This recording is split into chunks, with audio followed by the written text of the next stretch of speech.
Good evening and welcome to the Monday, May 4th, 2026 meeting of the City Summit Zoning Board of Adjustment. My name is Scott Loikitz. I'm the Zoning Board Chair. Please rise and join us in the Pledge of Allegiance.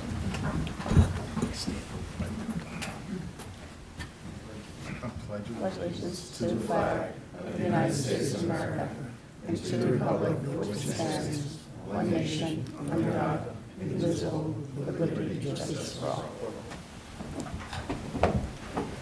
Thank you. In accordance with New Jersey Statute 10:4-10, adequate notice of the special meeting has been provided to a newspaper record. It's been posted here in City Hall. This meeting is a judicial proceeding. Any questions or comments must be limited to the issues that are relevant to what the board may legally consider in reaching a decision. And decorum appropriate to a judicial hearing must be maintained at all times. For the benefit of the interested public, this meeting is being live streamed on the city's YouTube page, and it's also being broadcast on Summit's government channel, which is Comcast 34 and Verizon Channel 30. Transcript of this meeting is also being taken using video and audio, so we need all speakers to utilize one of the microphones throughout the room. Please note that the fire exits are to my right, your left, and in the back of the room where you enter. The city also has a listening system to assist the hearing impaired. If anyone needs hearing assistance, please obtain the system at the dais and return it thereafter. Ms. Sands, can you please call the roll of members? Vice Chair Zahn is excused. Mr. Yuko? Here. Mr. Millet?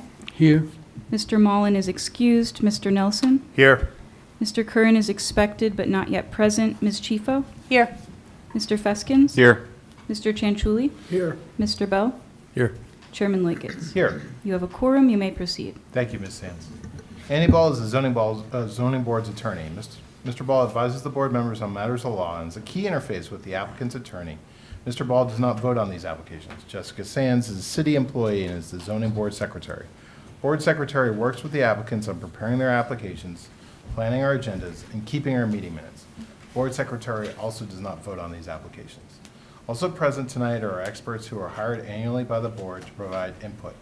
Tonight we have Marie Raffe from Collier's Engineering, and instead of Ed Snikis, we have David Novak with Burgess Associates. welcome, David. Thank you. He'll act as our board planner tonight. These experts seated at the table to the right of the board, the public's left. They also do not vote. Our board consists up to 7 regular members and 4 alternates. All members can participate in the hearings tonight, but only a maximum of 7 can vote. Most applications require a simple majority to be approved. Before we enter into executive session to vote, you will be advised on how many votes are required for approval. Each case will begin with the applicants or their attorney giving an overview of the application process to date and the variances that are required.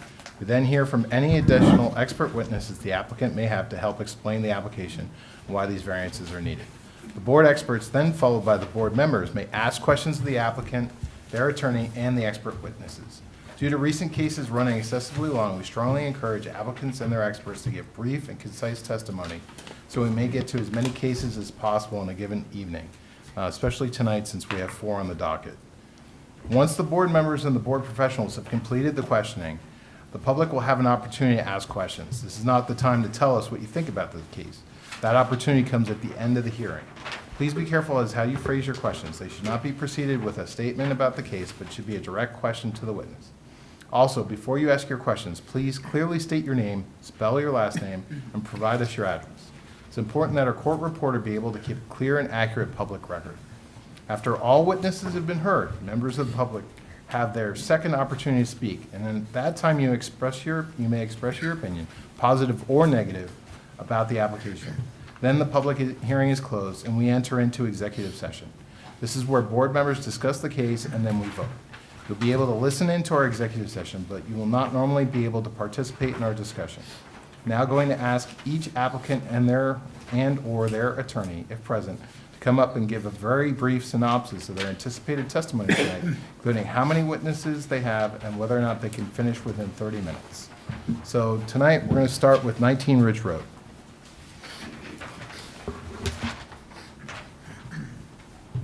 Good evening, Mr. Chairman, members of the board. James Weber of Alfonso and Weber on behalf of the applicants. We have 3 witnesses. I'm anticipating it will take an hour. Okay. Thank you so much. Can we have a representative from 35 Badeau, please? Good evening. Stephen Joseph for the applicant. We have 3 witnesses, but one of them we'll keep in reserve. We anticipate 30 minutes for the 2 witnesses that we plan on presenting. Okay, great. Thank you so much. Next, 36 Dale Drive. Good evening, Mr. Chairman, members of the board. Stephen Azzolini, representing the applicant. Tonight I have 3 witnesses, half an hour, I believe, at most. It's a straightforward application. All right, excellent. Finally, someone from 2 Beekman.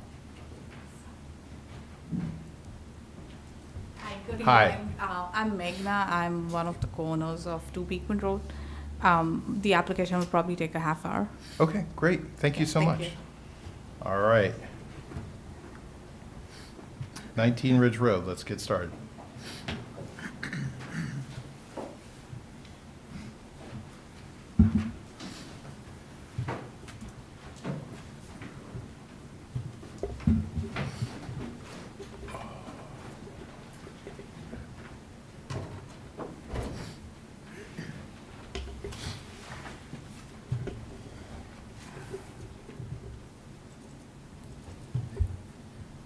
Good evening, Mr. Chairman, members of the board. James Weber of Alfonso and Weber on behalf of the applicants. This application was previously before the board in February, where we made a brief introduction through Mr. Rosen's testimony as to the overall application that was being presented. We had interested neighbors who had retained counsel in questioning, if not opposition, to this application. As a result, there's been the opportunity, and we thank the board for the opportunity to have those discussions with the neighbor. At that point, we now have arrived at a plan through counsel for the neighbor, Aileen Brennan, that they do not oppose this proposed development. One of the aspects that was previously presented was an attempt to reconfigure the greenhouse and the pool that really had an idea that in concept made sense, but in practicality did not. So we had Jared Kest, who's revised the hardscaping and provided the landscaping, which has satisfied the neighbors. With regard to the variances, Mr. Rosen will walk through those so we can accelerate this presentation. There is no variance for the retaining walls. Mr. Clark is going to eliminate that variance, and that eliminates the request for the interpretation as well. Unless the board has any questions of me, I'll call Mr. Rosen to the stand to give testimony in this matter. Thank you, Mr. Weber. That sounds good. And I'll just note, Mr. Rosen was previously sworn at the last hearing. His credentials were accepted at that time, so you remain under oath.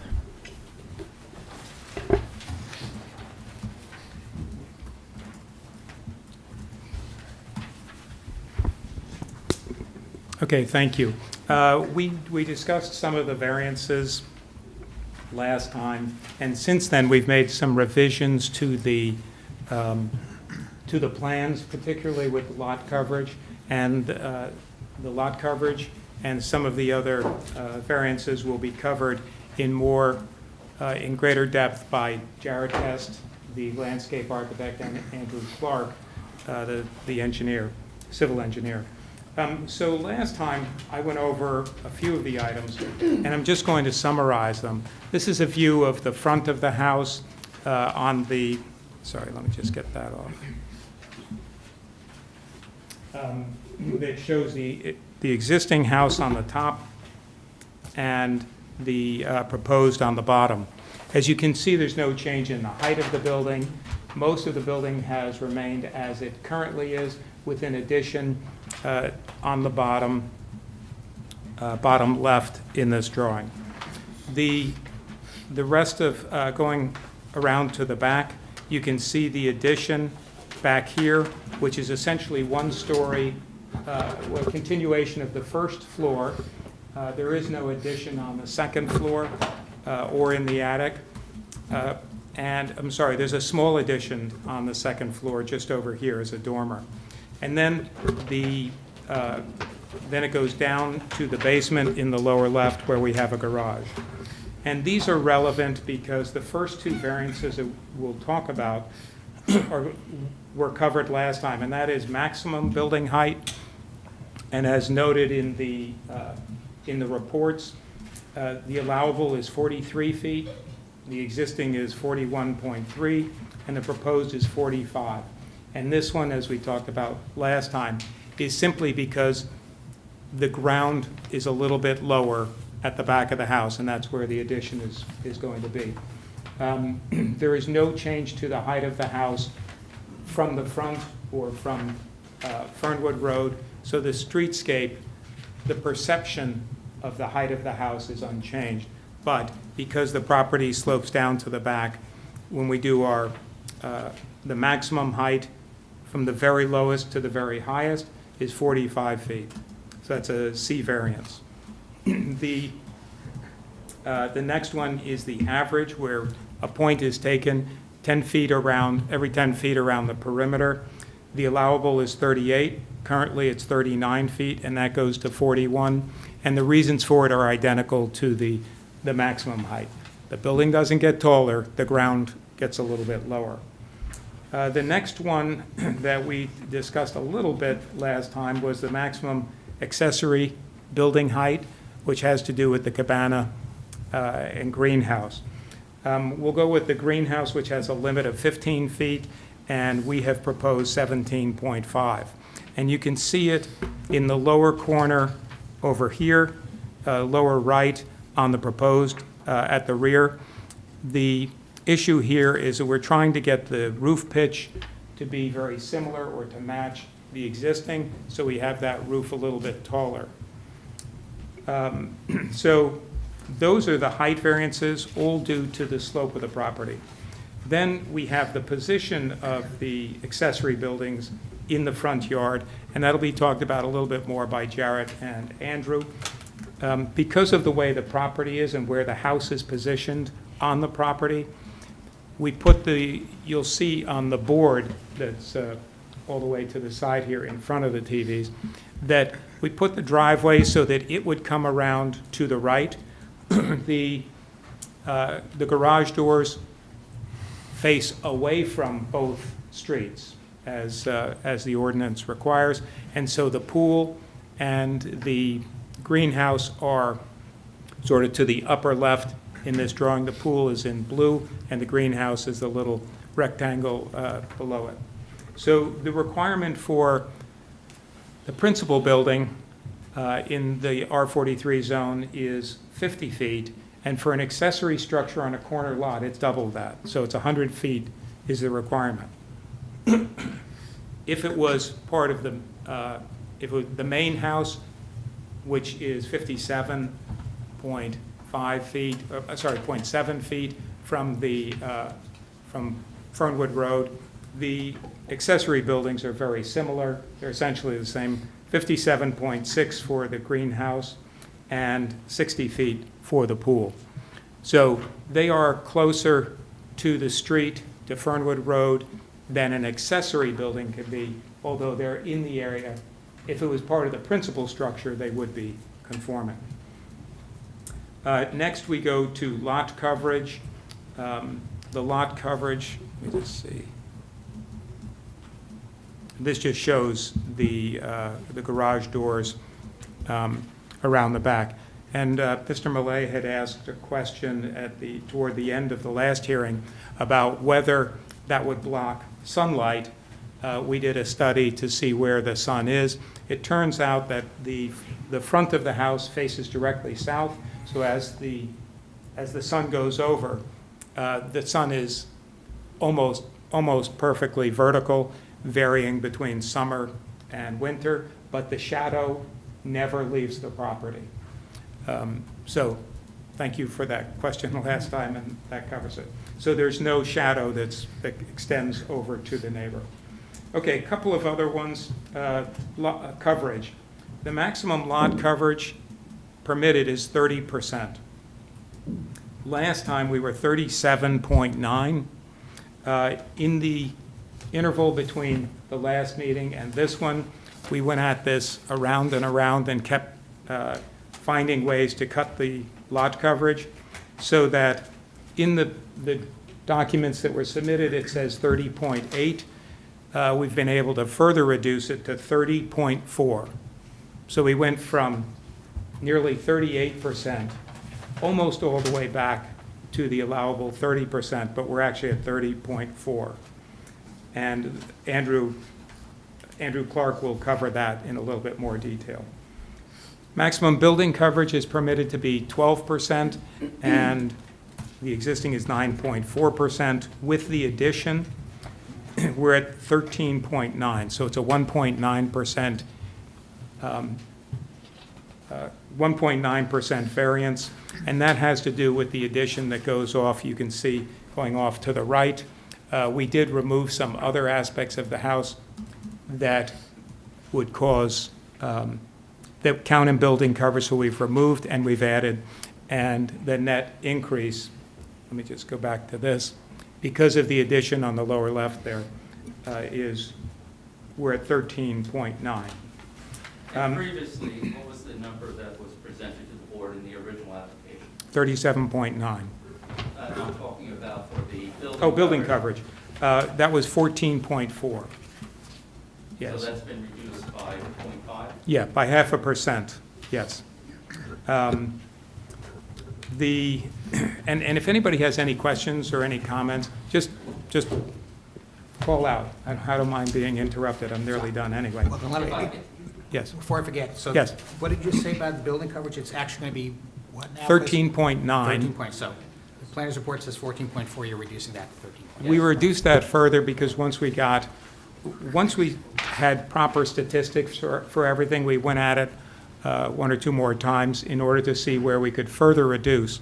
And that reduction happened when you go out a doorway. We had a larger platform there. We cut some of the platforms back so that if it's more than 1 foot above the ground level, then it counts. We reduced some of those. And does that make the same change in the lot coverage? Because you said the lot coverage went down too, or is that a different change? No, those were some different changes. That'll be described by Jarrett and Andrew. Okay, but these two are a little different than what we had submitted in the revision, so the drawing's in front of you. One more, Yes. just point for clarification. I believe in our planner's report, we have a max height of 41, but you indicated it's 45 feet is the proposed variance for that? There are two statistics there. Okay. Both are correct. 45 feet is for the maximum, which is the very lowest point, which is at the garage, the bottom of the garage doors, up to the top of the ridge. That's 45 feet. It's allowed to be 43. And the other one, the 41 feet that's mentioned in that report, is for the average building height, going around the whole perimeter of the house, allowed to be 38, and it's 41. Got it. So, thank you. Those are Thank you. both correct numbers, but for slightly different statistics. Okay, so building coverage 13.9, down from the 14.4 that we had previously thought. And then, I'm sorry to interrupt. Yes. Mr. Rosen. The items that are necessarily attributable to the architecture of the property Right. include the roof eaves. yeah, the roof eaves in Summit, roof eaves, so the extension of the roof beyond the perimeter of the building, the roof is allowed to overhang by 2 feet. And if it does, none of it counts. 2 feet and less, none of it counts. When it goes over 2 feet, the entire overhang counts. And in this case, we have overhangs of, I'll round off, but 4 feet. So there's a lot more coverage that occurs, and it's counted as building coverage, even though it's just the extension of the roof. Those statistics will be covered by Andrew Clark, just to make sure that we know where the additional coverage is. And the other thing that I just wanted to mention is the front porch, which also extends, the front porch, it has a big roof that hangs out, but we're extending it a little bit more, adding columns, putting solar panels on the top that'll be hidden, but that also contributes to the building coverage. So those elements you would not perceive as mass of the building, but they're within the statistic. And I'm going to ask a question that may have come up. Why not cut the roof eaves back? Why not Well, it's the character of this house. We're trying to do three things on this property. One is restore, and that means a lot of the components of the house is about 120 years old. Things like we have already replaced the slate roof. The siding on the front has been replaced. It was in need of considerable attention for paint and so on. The overhangs are part of the character of this house, and we didn't want to remove part of that character. So we're restoring, we're renovating all of the utilities of the plumbing system, electrical, HVAC, all of that is being, it has already been replaced within the existing house, and obviously the new part will be all new as well. Anyway, so there are a whole lot of things. We replaced the windows, but they're the same size or perfectly compatible with some of the existing windows. Anyway, so on building coverage, there are these other elements that go into that statistic. Andrew will summarize those. So you'll see that for the mass of the building, the existing and the proposed, the perceivable number is lower than what we're presenting here because of the overhangs and the front porch. There's also steep slope disturbance as a variance. Obviously, this piece of property, the way to add on to it while retaining the original character is to add to the back and away from the intersection so that the streetscape remains much more comparable to what it is now. Andrew Clark will address the amount of area that is affected by steep slope and the size of that variance. The last two are, Jim just mentioned the retaining wall height in the front yard. On the drawings that you have, there's a very small area, 1 foot deep. 1 foot, if the wall was moved 1 foot back, we eliminate that variance. And so I assume that that's the way that it's going to be resolved. That will comply, and if the board were to approve the application for development, the retaining walls that were within or over the 4 feet will be brought into compliance. Right. And the last one is we had a variance for the width of the driveway originally at 18 feet. That was for the parking area out near the front door. That's been eliminated. The driveway is conforming. The allowable in the front yard is 12 feet, and this driveway will be 11 feet. So that was also one of the ways we reduce lot coverage. And these are all, they're all connected, but most of this, so the building height, those two calculations that you just mentioned are due to the slope of the property. The accessory building in the front yard, to some extent, is also due. If I can, it's not in the front yard, it's that they establish a setback that's double. I'm sorry. The front yard. Yes. Okay. Those are, for the pool and the greenhouse, those are there because with the slope, we didn't want to disturb more of the property, and we wanted to put them in a position that makes sense for the renovations and so on this property. So, and for the building coverage, we wanted to maintain the original building. If it was a new piece of property, if it was a new house on this piece of property, it would be configured a little differently. It might not have as big of a space on the first floor that causes the building coverage.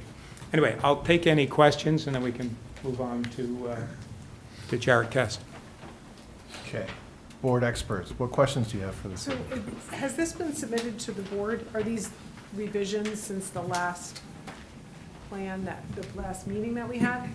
Yes, these were submitted to the board. Okay. What you'll see is that in terms of the plan submitted to the board, for example, the lot coverage in that initial came in at 30.8. Mr. Clark has looked at his plans again, studied them, and he's able to bring the number down to 30.4. But that 0.4 difference is not going to be really recognizable. So the plans will be substantially the same as presented to the board, just that there's been this constant refinement, if you will. Okay, so no numbers or anything were changed on this Not on the architectural drawings, and Andrew Clark will address it. But that last reduction happened very recently. The main reduction from 37.9 to 30.8 happened a while ago and is shown on the drawings. But since the submittal of those drawings, as Jim just said, we've reduced the lot coverage by an additional 0.4%. And the building coverage was reduced by 0.5% when Andrew went through all of the calculations and made sure that everything was counted. But just to be clear, so those small 0.4, 0.5% changes, so those are not on the plans we have, the physical paper? Correct. Okay, so those do need to be reviewed at some point if Yes, we approve. Okay. but for the variance, we would commit to those numbers. Okay. Mr. Novak, you have questions for this witness? Just a few questions. Thank you Yes. very much. And I apologize if these were asked at the last meeting. Was there any discussion regarding the interior of the cabana? What's going to be inside that building? I don't recall whether there was much discussion about it, but it's in two parts. One is a cabana, which is simply sort of a small bathroom for changing or going to the bathroom, and it's near the pool area. The second part of the building, which takes up about 2/3 of the building, that little building, is a greenhouse. And the Okay. greenhouse is for the usual greenhouse kinds of things, and it's adjacent to gardens that are on the property. Okay, so I know it sounds like a silly question, but no cooking facilities in that cabana? Correct. Okay, the reason I ask is because the city does not allow accessory buildings to be converted into a dwelling unit, so we just wanted to cover that. This may be a question for another witness, but you had mentioned the size of the eaves that were Yes. increasing lot coverage and building coverage. If those were brought into, if those were reduced to 2 feet in length, would that bring lot coverage and building coverage into conformance? No, but Andrew Clark will address those, because Okay. we have all of those statistics, but I'll leave it for him, tied in with some of the other changes that have happened. Okay, thank you. Mr. Behrens, in his April 22nd, 2026 memo, had inquired regarding the city's development design guidelines contained in Chapter 35 and whether or not the proposed building materials and colors address consistency. Were you able to review those standards? The building, all of the materials are consistent with the original building. Okay. Brick on the first floor, cedar shingle siding on the second floor, and the little bits on the third floor. The roof is a slate roof, consistent with what it was. The windows have been replaced. They are the same size and the same pattern of the panes and so on as what already exists on the building. Okay, that's all I have for now, thank you. Thank you, Mr. Novak. Board, what questions do you have for Mr. Rosen? I just have one. The roof overhang, the part that's going, you said 4 feet, that's new roof? You said you were trying to match it to the original building. What's the overhang? No, on only it? the existing The existing, so it is has already that 4 feet. long extension. Oh, okay. Yeah, in the central part of the front and back, that has it. Let me just go to. So it's So- not like you can reduce it because it's the existing house that has the overhang. The existing house has the 4 foot the big overhang. overhang, yes. Okay, so to match that, you're saying is, you have to keep. We decided not to match that. We have it sort of compatible, but we don't have, we left it just in the main part of the building. So up across here, I don't know if you can see that, but at the main eave has the big overhang. Let me just, So it's not like you could reduce it. It's existing. That's- I just well, want- anything is possible, but it would be kind of taking a big chunk of the Yeah, original okay, no, house That's off. why I just wanted some clarification on that. Right. Okay, thank you. Okay. So in fact, we are looking at 5 variances only? There are maximum building height, average building height, accessory building height, and then the accessory building to the front yard, but That's that's sort of in two parts, pool and the greenhouse. Then we have maximum lot coverage, building coverage, and steep slope. So I think that we're at 7. I counted 8. Okay, with the accessory on the two structures, yes. And a couple have been eliminated. I don't know if, Jim, I should present positive and negative criteria for the architectural portion now, or should we wait on that? Let's get our witnesses through, and Okay. at that point, if the board has any questions and they need some confirmation as to affirmative and negative criteria, then perhaps a Oh. synopsis of that at the end. Mr. Weber, that sounds excellent.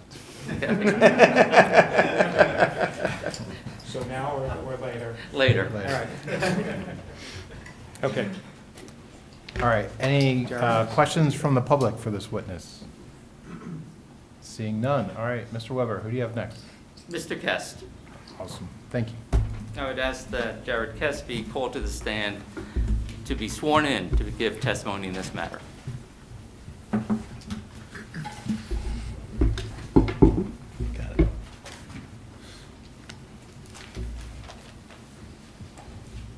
Just a sec.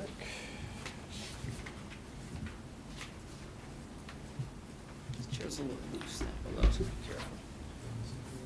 No, here.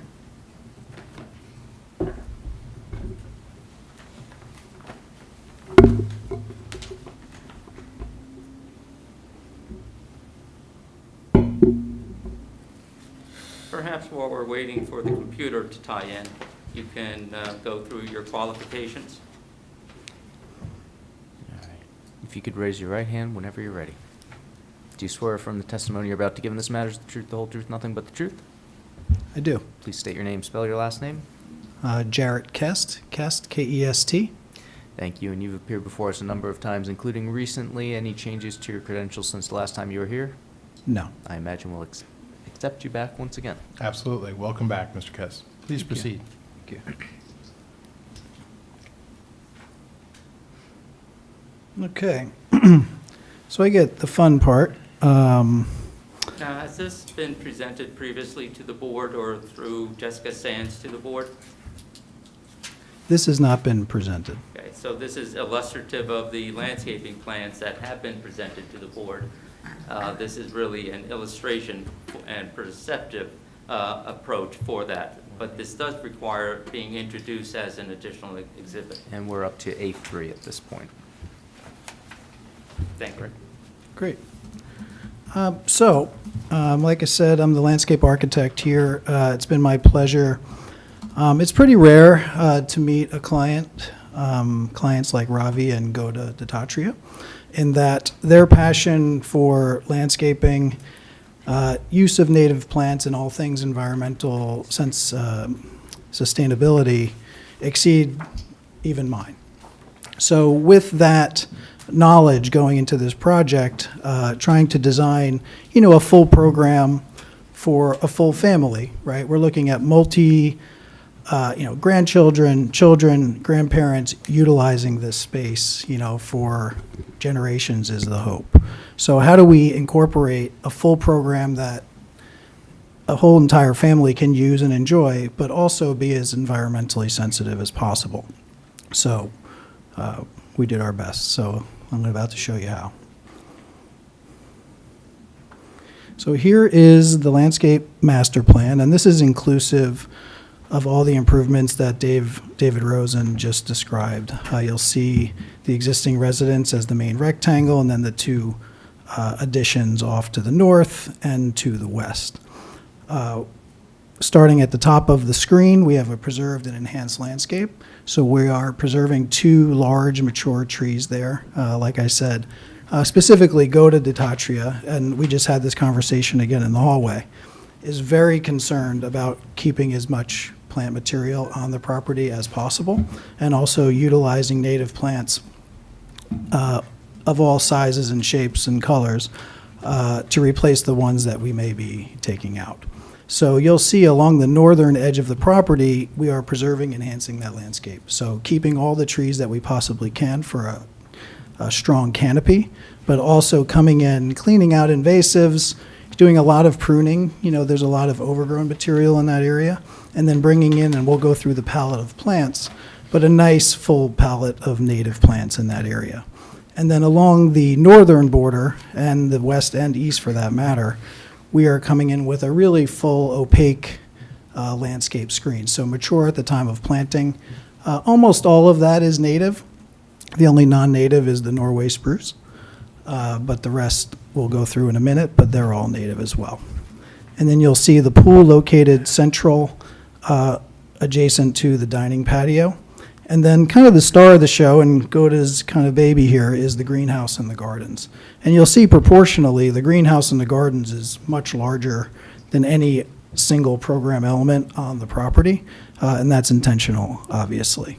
I think the intent is to grow vegetables and use those vegetables at the house, but also to grow flowers, cutting gardens, and so on.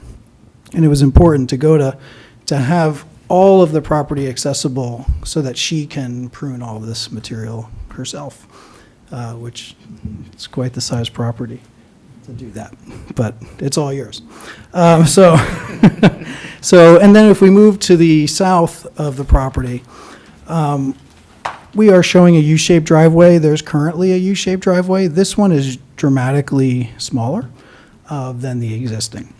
The existing driveway extends almost all the way to the neighbor to the east, only maybe 4 or 5 feet from that neighbor.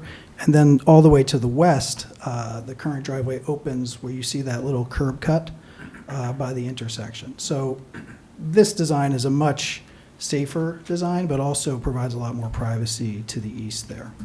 And then to conclude in the front, we have this streetscape garden. So we're using lots of native plants, if not all native plants.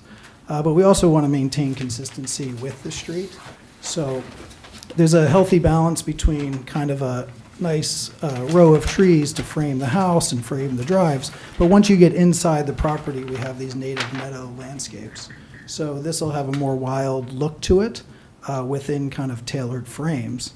And this will attract butterflies, hummingbirds, and so on. So why are we here? Dave did a good job talking about the buildings. I'm not going to attempt to do that. But let's talk about the pool and the greenhouse and why we're asking for variance relief there. As Dave stated earlier, the 2 times the 50-foot front yard setback, 100 feet, is quite restrictive, on a corner lot like this, especially one that has steep slopes. So I've prepared this exhibit that kind of highlights the only area on the entire property where this pool and greenhouse could potentially go, right? So this is at the bottom of the slope. This is about 25 feet lower than the finished floor elevation of the house, and really not big enough or the right shape to have a pool or a greenhouse, right? It's also on the north side of the property, which is probably the most undesirable part under a tree canopy. So we're talking about a heavily shaded, weirdly shaped, undersized swimming pool and a greenhouse that would never get sunlight in that location. So we just can't do that. And that would also be right next to the downhill neighbor who had retained counsel and had been very interested in this Right. application. Well, and that's really paramount here, right? So the neighbor's issue was, the sound of the pool and entertaining and the proximity. So we've done everything possible to reduce the size of the pool and bring it closer to the house. Obviously, if we located it at the bottom of the property, we'd only be 15 feet from the house, whereas now we are, from the property line, excuse me. And now we are, in the next exhibit, the pool is 48 feet. So going back one slide here, as you can see, a really undesirable, we're talking about 50 stairs from the first floor elevation down to what would be the only buildable envelope for a pool and a greenhouse at the bottom of the property. Really not an option. And pools are allowed to be 15 feet from a property line, correct? In this zone, yes. And you'll also see in this exhibit the 100-foot line from Fernwood, right? That's also highly restrictive here as well. Is that the dash line that's running from north to the south? That's correct, yep.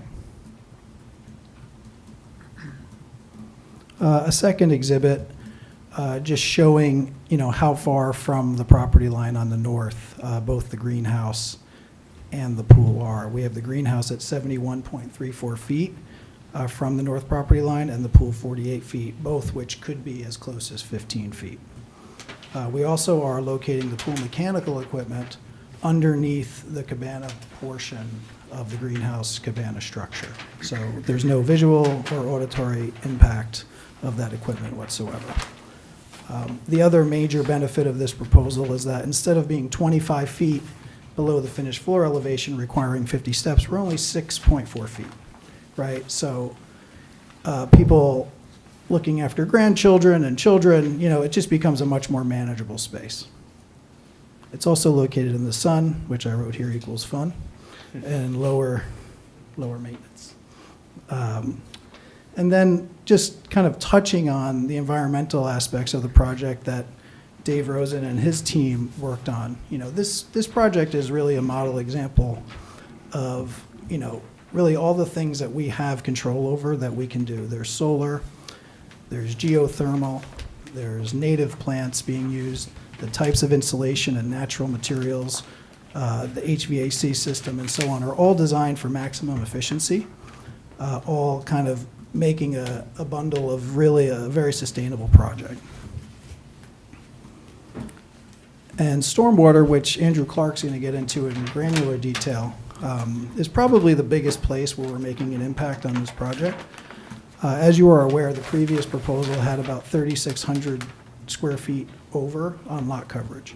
We're currently only around 200 square feet over on lot coverage, which is just an incredible reduction.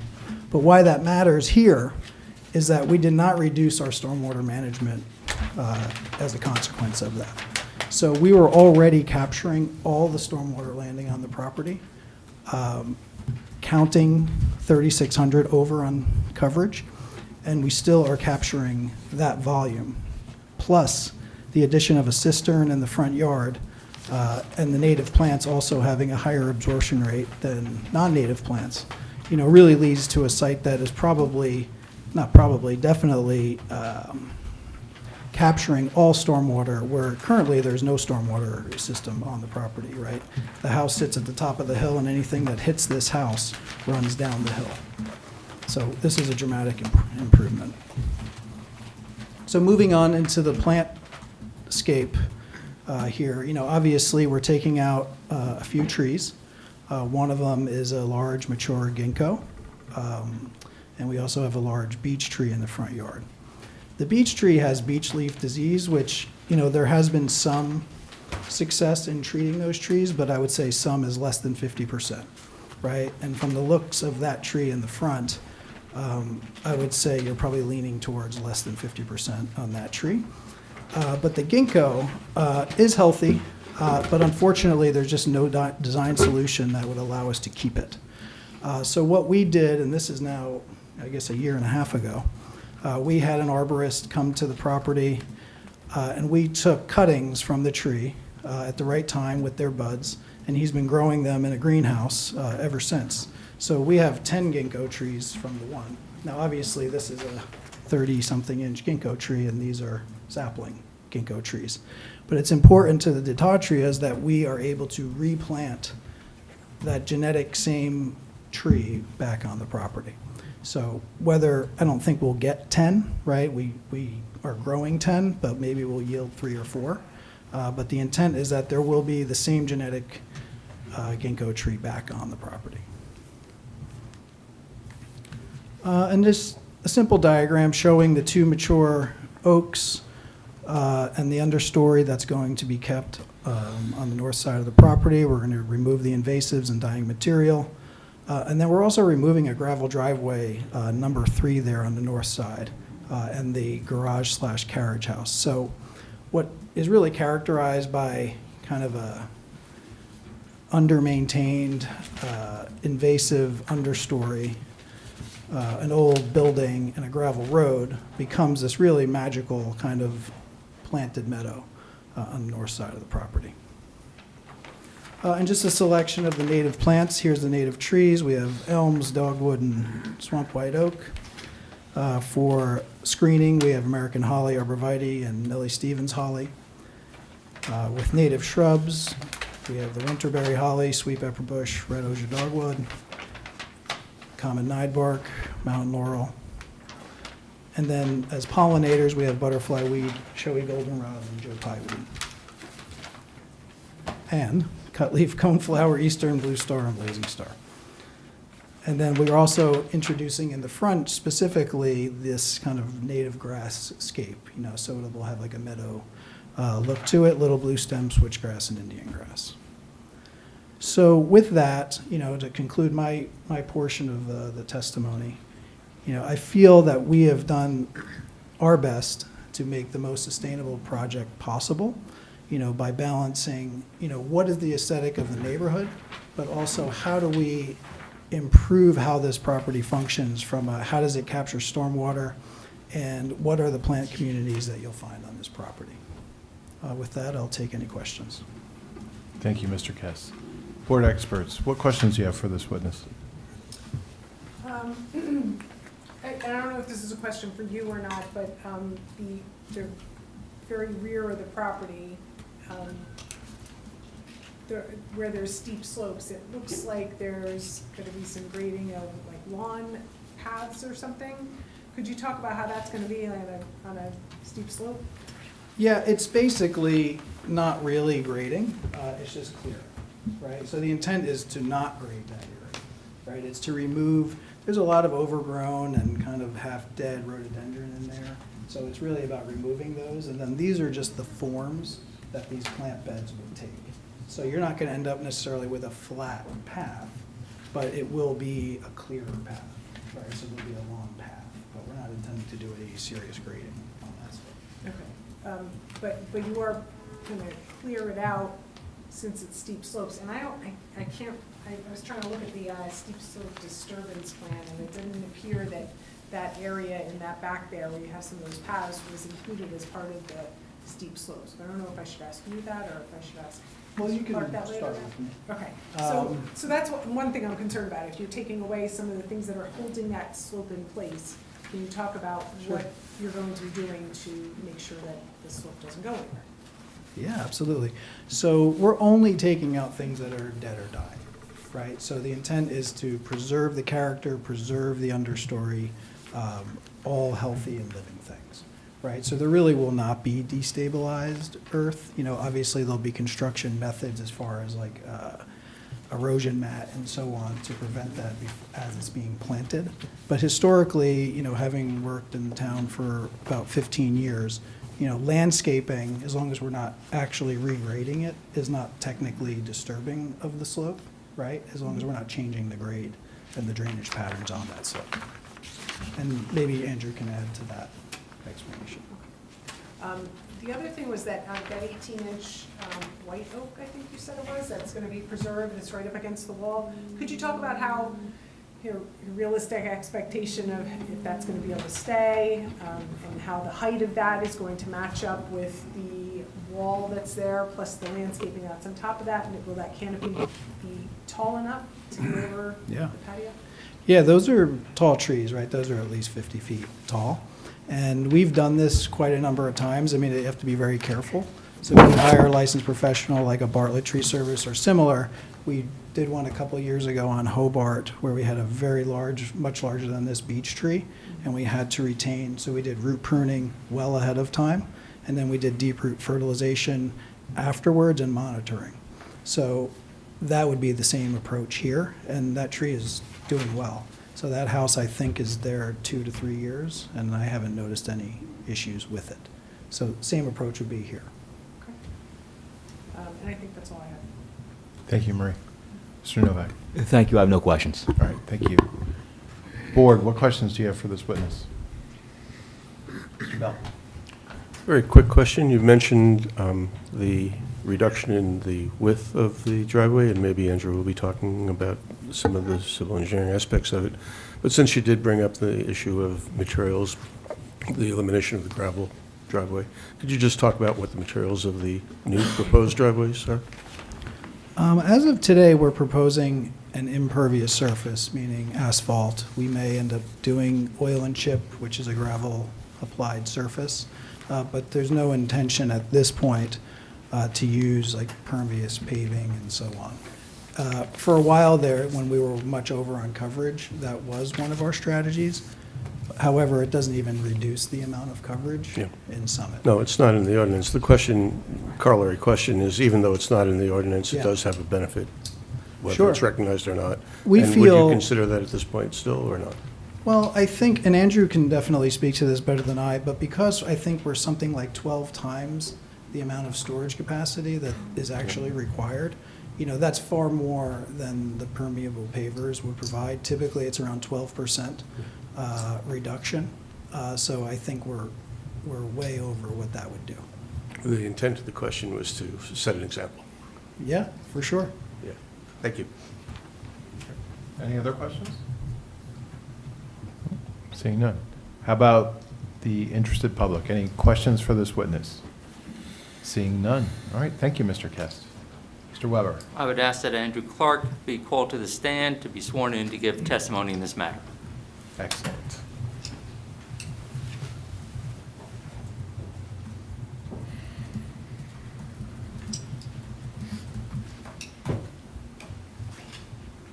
All right. Do you swear from the testimony you're about to give in this matter is the truth, the whole truth, nothing but the truth? I do. Please state your name, spell your last name. Andrew Clark, C-L-A-R-K-E. Thank you, and you two have appeared before us a number of times, including recently. Any changes to your credentials since the last time you were here? Freshly renewed license. Glad to hear it. I imagine we'll accept you back once again. Absolutely. Welcome back, Mr. Clark. Thank Please you. proceed. Before I get rolling here, I'm going to hand out two things. Yeah, sure. This and So what Dave's handing out is two things. One is a drawing, full-size normal drawing that did not make it in the revised documentation, but it's the updated steep slope plan, just to reflect the slightly modified limits of disturbance versus the original submission. And then the second thing is a letter size sheet that is the updated site data.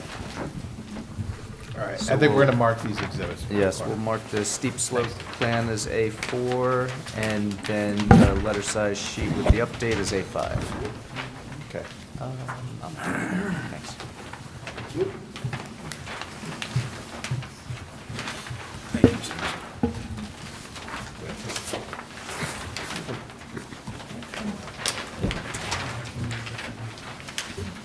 Dave?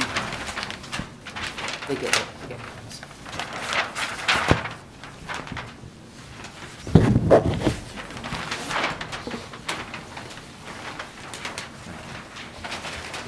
So just to describe that as you take a look, the steep slopes plan is very much like the original submission that was made.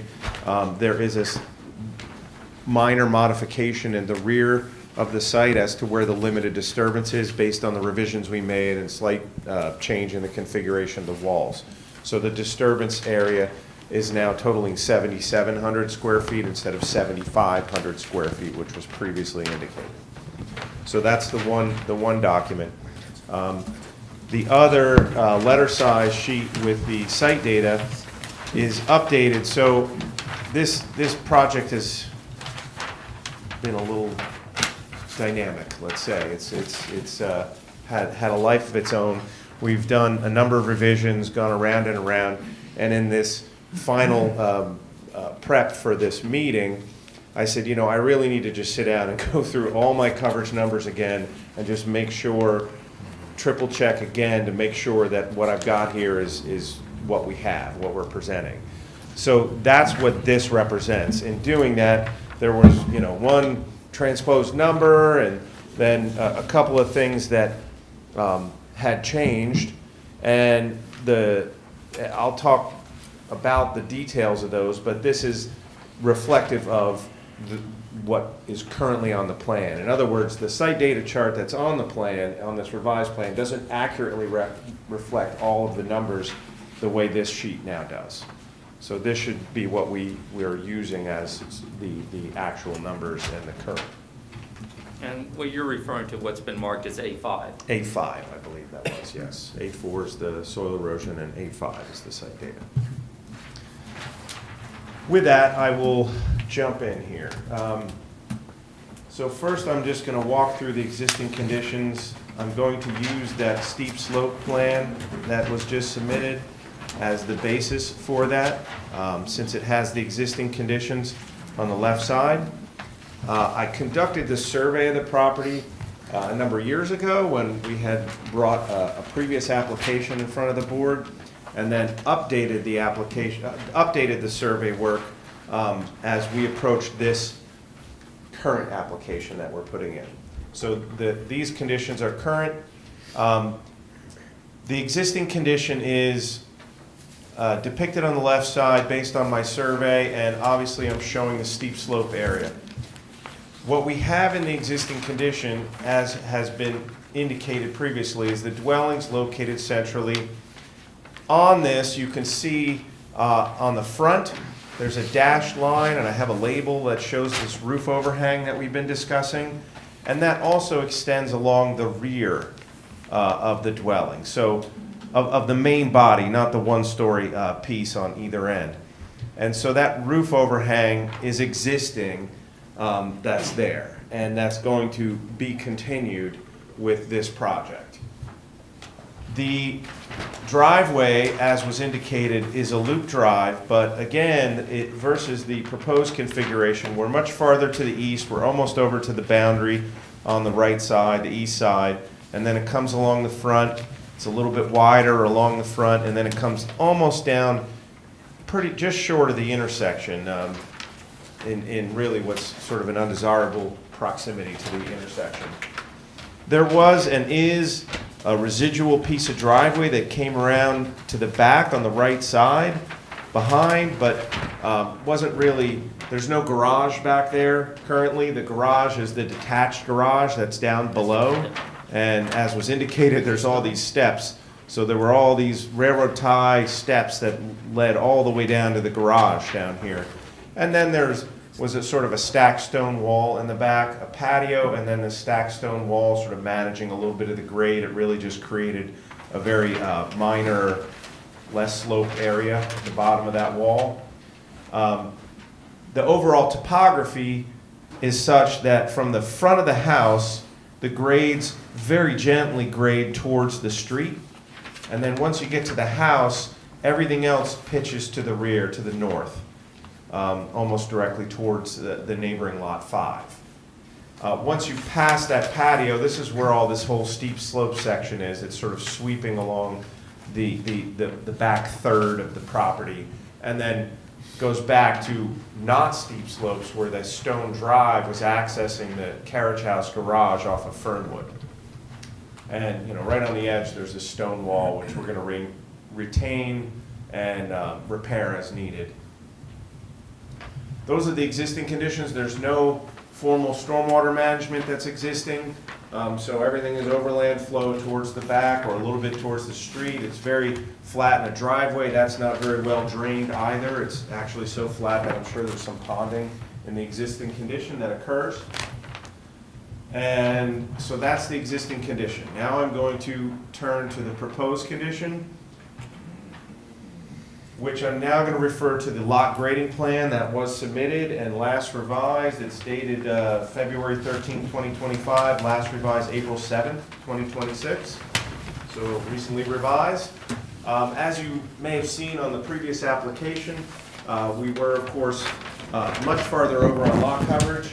We've done a lot of work to refine this whole plan and bring it down to where it is now. The result of that is the main area of savings was there was a wider area which was a subject of one of the potential variances in front of the house where we were 18 feet wide. That's been eliminated. And the entire driveway, except for outside the garage area, has been brought down to 11 feet wide. So that's a totally functional driveway, but it's actually a little narrower than the existing. The existing had some more width along the front and even on the edges. We've also brought the driveway in from this east side quite a bit. So it's got some space over there for the landscaping that Jarrett was referring to.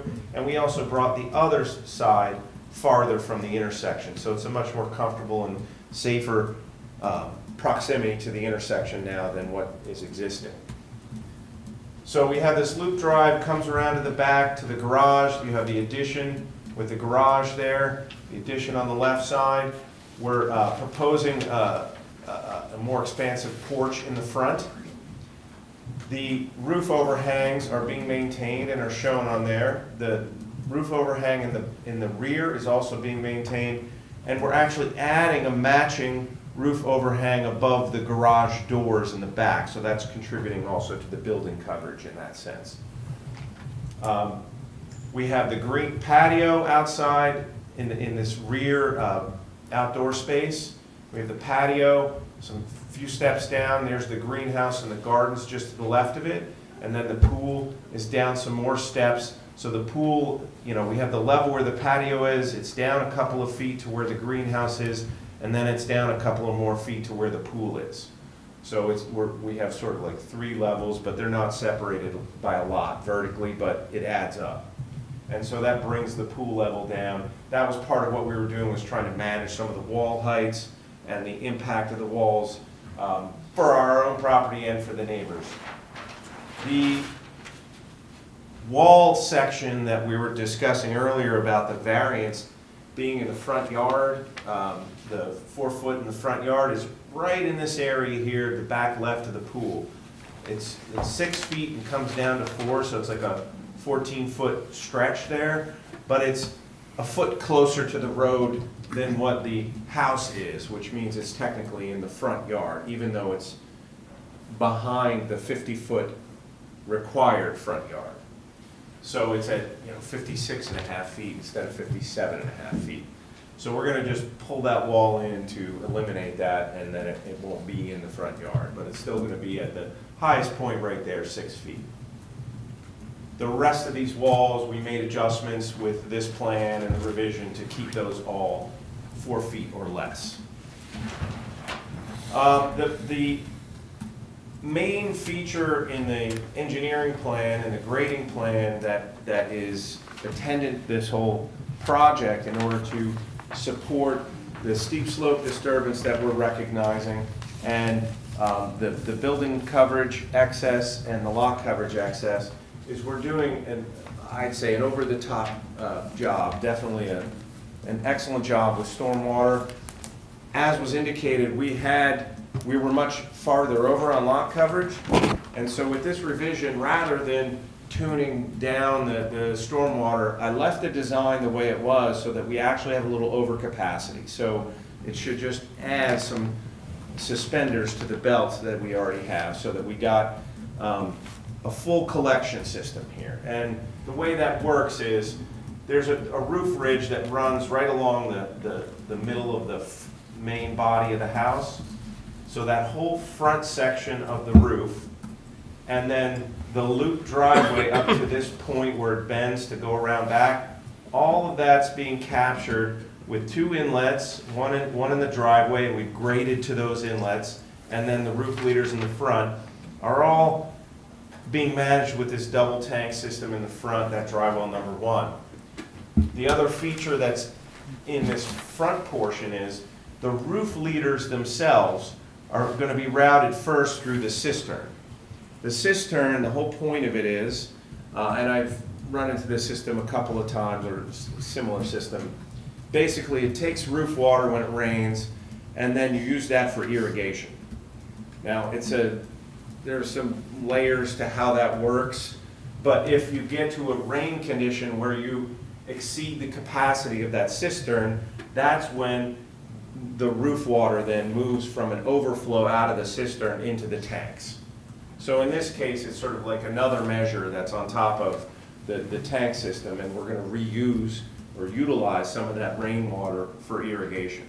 Now, there's also, like, when you don't have rain First of all, it's not a problem with stormwater, but when you're using that for irrigation, there's a whole system of floats in there, and you have to add water to it when you're actually doing the irrigation. So there's some functionality to that, but essentially it's just an extra measure of stormwater management that we have in this front section.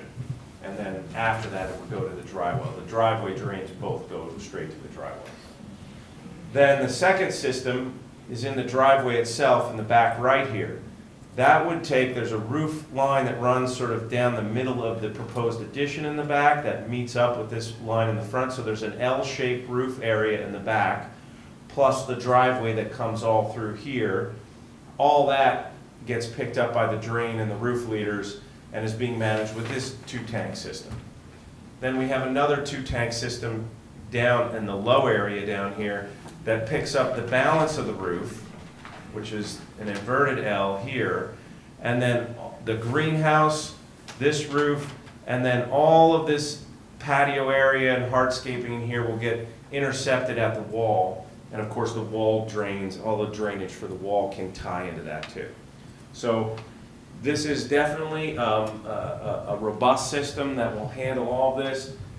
Technically, we're increasing the lot coverage, I think about 800 square feet from existing, and we're about 200 square feet over what's permitted.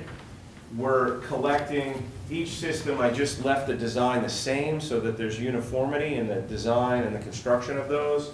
So each one is designed to handle 4,800 square feet, so that's 13,000 square feet. It's almost every bit of our impervious coverage that we're proposing.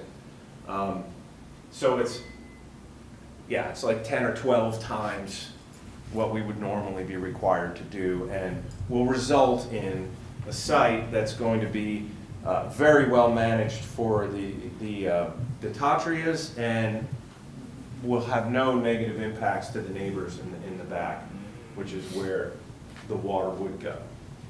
In addition to that, the portions of the steep slope area that we are disturbing is effectively eliminating those portions of the steep slope. So again, I've testified this many times that my view is once you get in and start disturbing steep slopes, to me, at the end of it, if possible, you would have no remaining steep slopes if it's done well and you have a nice project that results from it.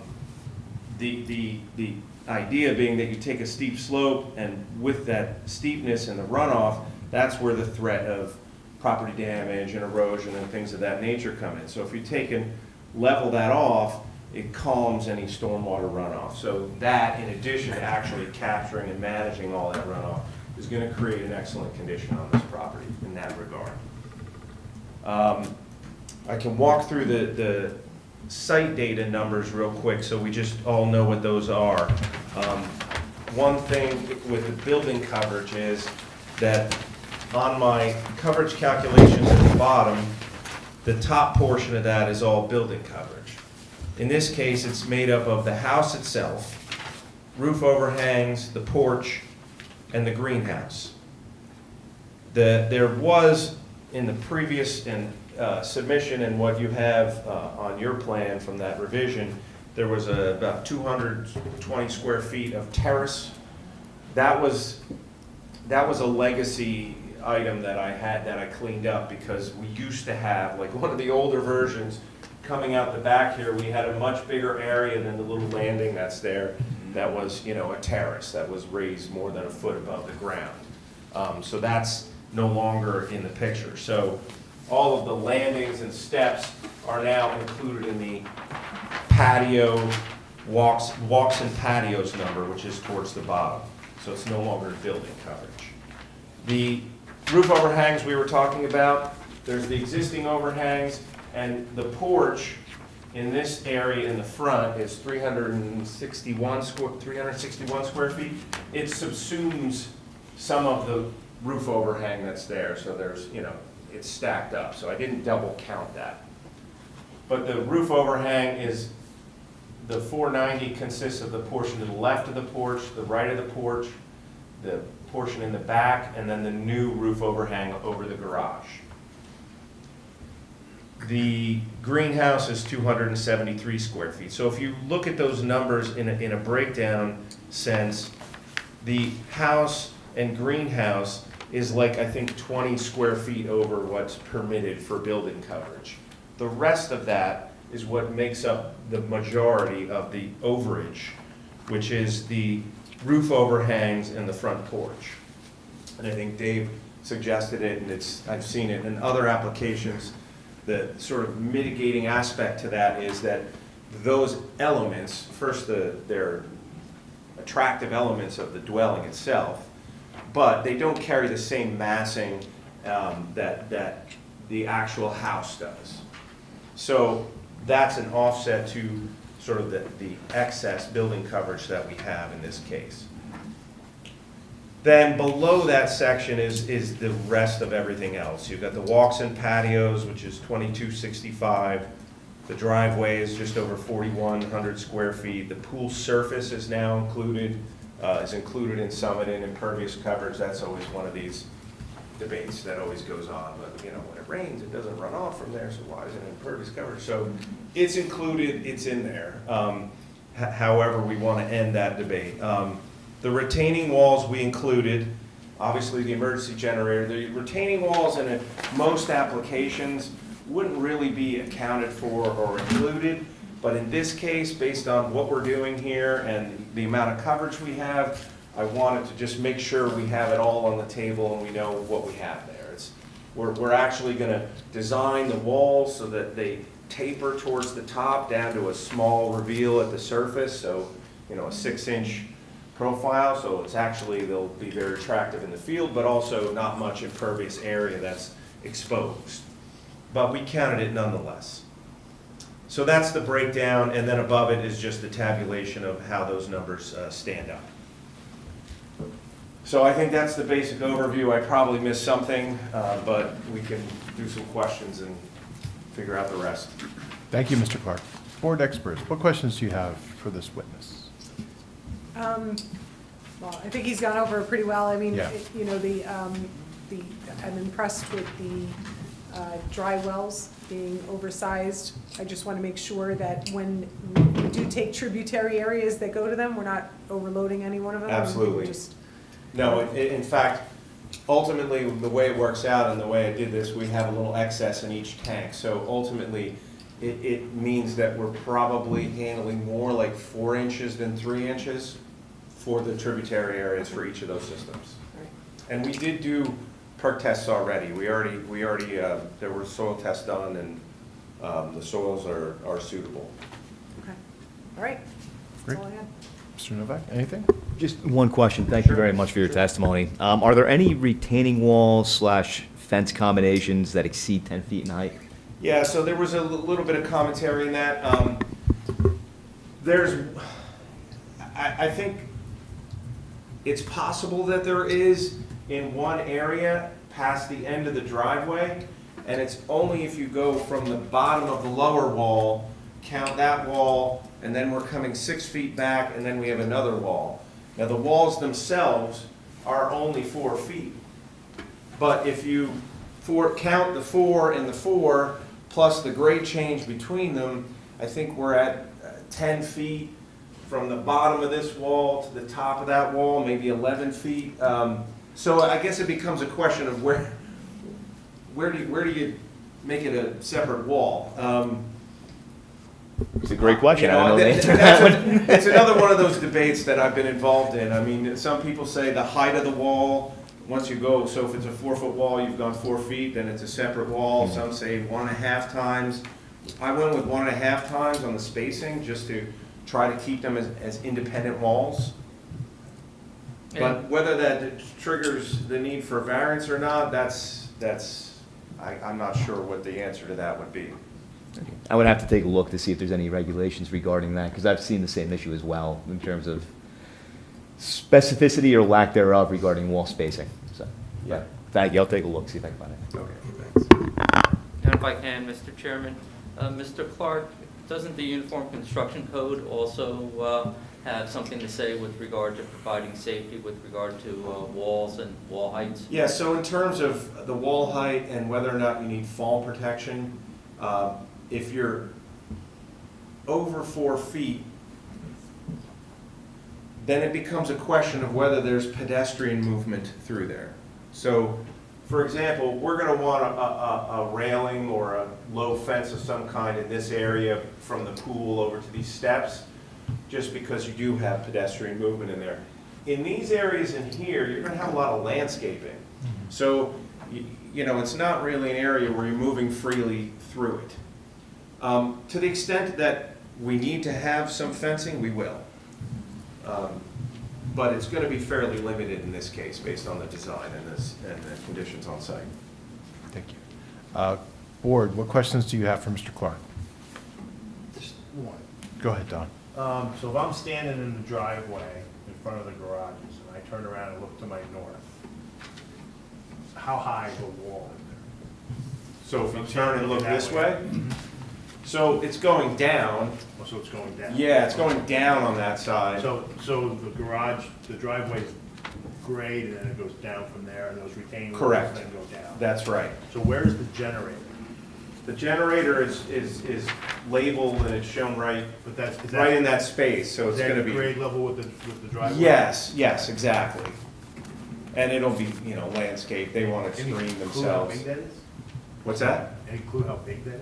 I actually don't know what the specs of it are. I think I have it on there pretty accurately. I think I have it at 4x8. You know, I don't recall if it's intended to be a whole house generator. Those are typically bigger. Yeah, that's where I was going. It's a whole house generator, it's pretty big, because there's electric, possibly natural gas. Well, I don't know. Okay, thank you. Yep. Thanks, Don. Yes, Mr. Butler. Quick question on materials. Thank you for providing the coverage calculations, and it's pretty obvious that a lot of the capability of adding so much to the size of the dwelling comes from reducing the stone driveway from over 3,000 feet to 0. My question is, what happens to the stone? Is there any chance that it could be reused on site? What is the stone? The stone at the. Yeah, you're talking I about understand that. I this see big that in area the down drawing. here. Right. What type of I stone mean, is it, and can it be used on site? My recollection of that driveway is that in some areas, might be generous to call it stone.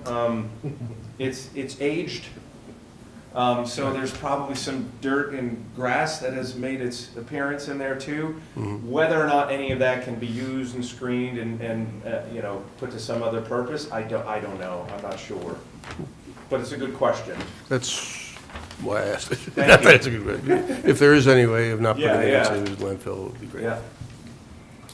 Thank you. Any other questions? Seeing none. Questions from the audience for this witness? Sorry, Mr. Chair, I just Yeah, have two go ahead. questions in terms of conditions. We talked about stormwater, we're going to retain jurisdiction, and then do we have to do subject to final plans being submitted and reviewed and approved? Yes. Okay. Actually, I do have one more. I'm not sure I followed it, but that issue you were raising about the spacing of the walls, were you able to research that and see if there's a variance needed for that? I did, and there's no specificity. This is in section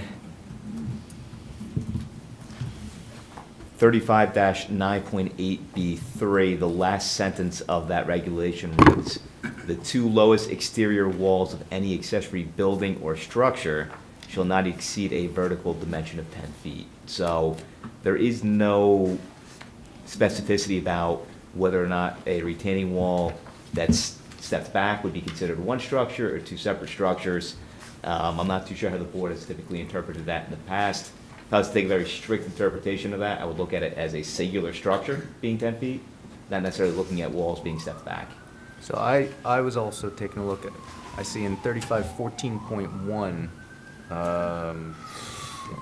it's like subsection, there's a prior subsection, but section 5 referring to the combination of fence and retaining walls shall not exceed 10 feet.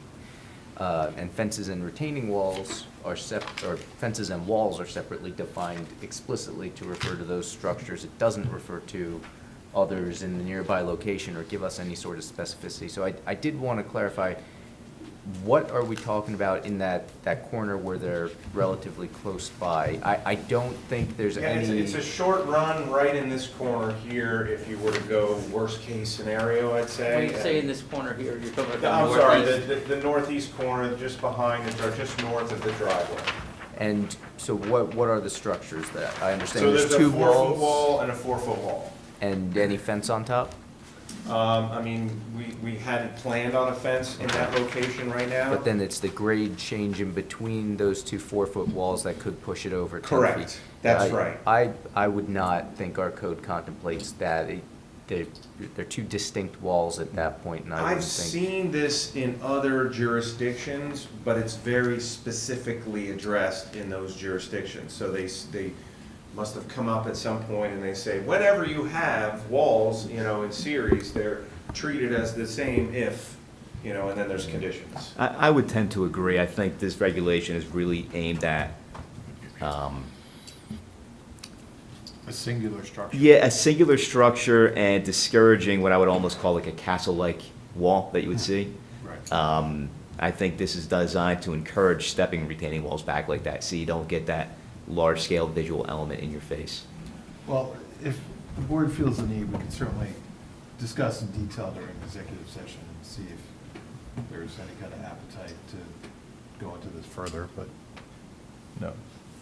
All right, no questions from the audience? All right, thank you, Mr. Clark. Thank you. I have nothing further, Mr. Chairman, unless the board's planner wants to hear a brief synopsis by Mr. Rosen as to the affirmative and negative criteria. I think he's good. Good. All right. I submit the application to the approval of the board. Great, thank you, Mr. Weber. Mr. Ball, conditions and number of votes required. Sure, so I have the 3 potential conditions noted here. First is compliance with the conditions noted in the board engineer's memorandum. Second is that the applicant shall revise their plans so that the retaining walls, which are over 4 feet, shall be brought into compliance. And then a third, I know Mr. Feskin's just raised the possibility of retaining stormwater jurisdiction. I think it's a robust proposal that they're saying, but if we want to keep it just in case, I imagine Mr. Weber will have no objection to that here. No objection. So we will retain stormwater jurisdiction for a period of 2 years after the completion of construction. And I apologize, I skipped a step. Is there anyone in the audience who would like to give commentary about this application? Seeing none. All right. And then just finally, we're dealing with only C variances in this case, so 4 votes are required to approve. Okay, with that, let's get executive session started. Who would like to begin? I'll kick it off. Thank you, Jay. So when this application first came in, I had my reservations. I understand this house, I've seen it, I drive by it all the time. I think what the applicant and their team has done about revisiting, revising, understanding what the board's questions and concerns were based on the original application, they've gone out of their way to make this application better as presented, and assuming these numbers are all accurate, subject to our experts' confirmations. They're keeping the existing structure, they're revitalizing it, reforming it, and then utilizing the land, which in my mind is a hardship based on the actual gradient change, because I know this slope very well. I think what they're proposing here is very, very appropriate, proper, fits the community, fits the neighborhood, and will be generationally well supported here. Tom? For the exact same reason, I was going to open the exact same way. I came into this initially, when we first heard this, very reluctant based on the large increase in lot coverage. Happy to see it come down so far. Just a comment about some of the other variances. Height variance, as has been noted, it's not being driven by an actual increasing the structure. It's because the grade around the house is changing. Again, the accessory building height, sometimes you say, why do you need a variance for the accessory building height? Can't you make it compliant? Well, the architect made a good argument. It's to match the design. It's for better aesthetics. I can agree with that as well. It's a very attractive and thoughtful landscaping plan. Mr. Kest, as always, is a very attractive plan. It's very in keeping with the neighborhood, so I could support it as well. Who else? Mr. Bell? I would simply add that the environmental features that were described by all three of the experts presenting on behalf of their client are extraordinary and commendable. I would tend to agree with my colleagues. They said it very well. I always appreciate when a team hears feedback, whether it's from this board or from the neighbors, and they respond accordingly. And, I appreciate all the hard work that's gone into not only the architectural design, but the landscape design as well. And so with that, I can certainly support this application. All right. Can I get a motion to approve? So moved. And a second? Second. You go. Mr. Yuko?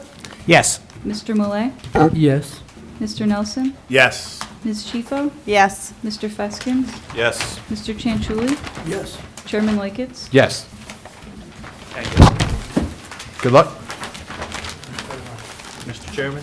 Yes. Can I just get 5 minutes? My wife's been calling me, so I don't know if I have an emergency. Sure. We're going to take a quick 5-minute break.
All right, let's continue.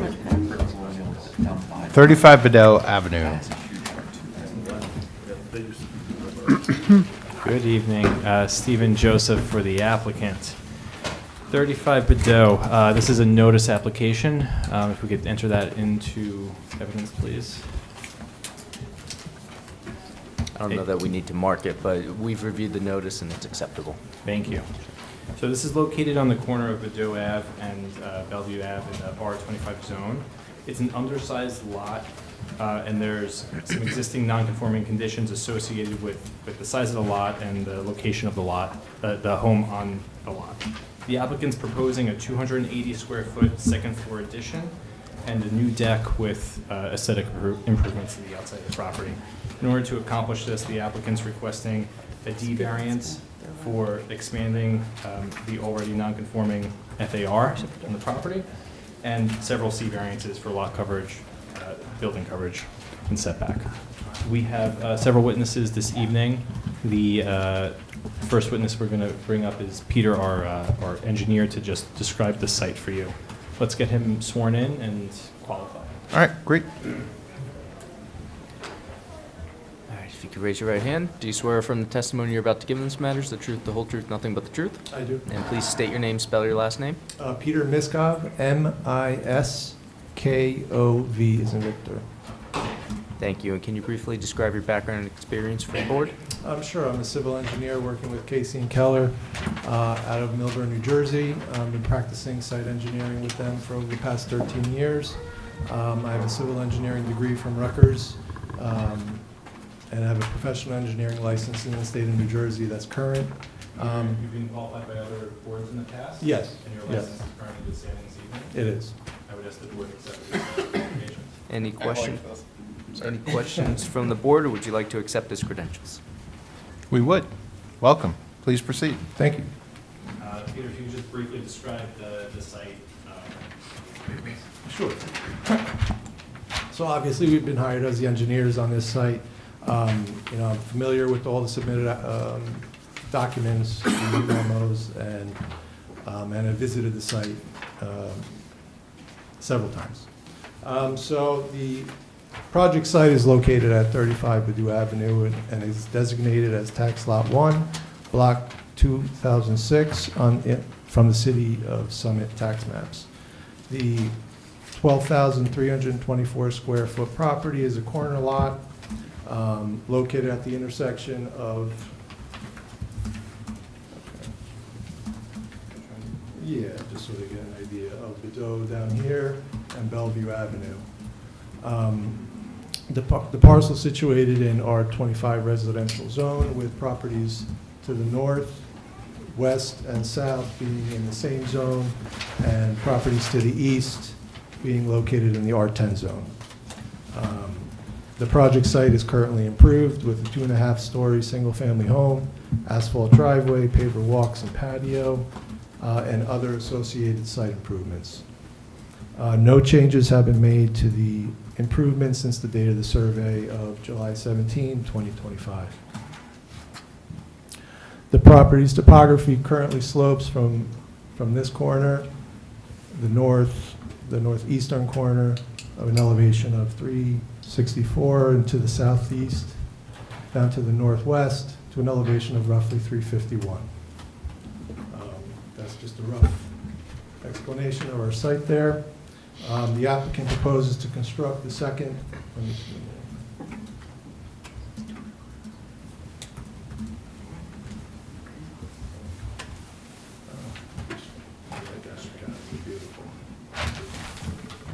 the applicant's proposing to construct the second floor addition of 280 square feet, along with the removal of a paver patio located here with some concrete steps, and to construct a proposed deck in its place. The proposed second floor addition is located over existing building coverage area. There are several existing non-conforming conditions which the planner will go through, but we are not exacerbating the front the front setback along Badu. We are increasing the building coverage only because the proposed deck is being considered building coverage, but the building footprint itself is remaining the same. And we are slightly reducing lot coverage across the site due to removing of the paver patio and associated steps. Driveway remains the same. The front entrance remains the same, access to it.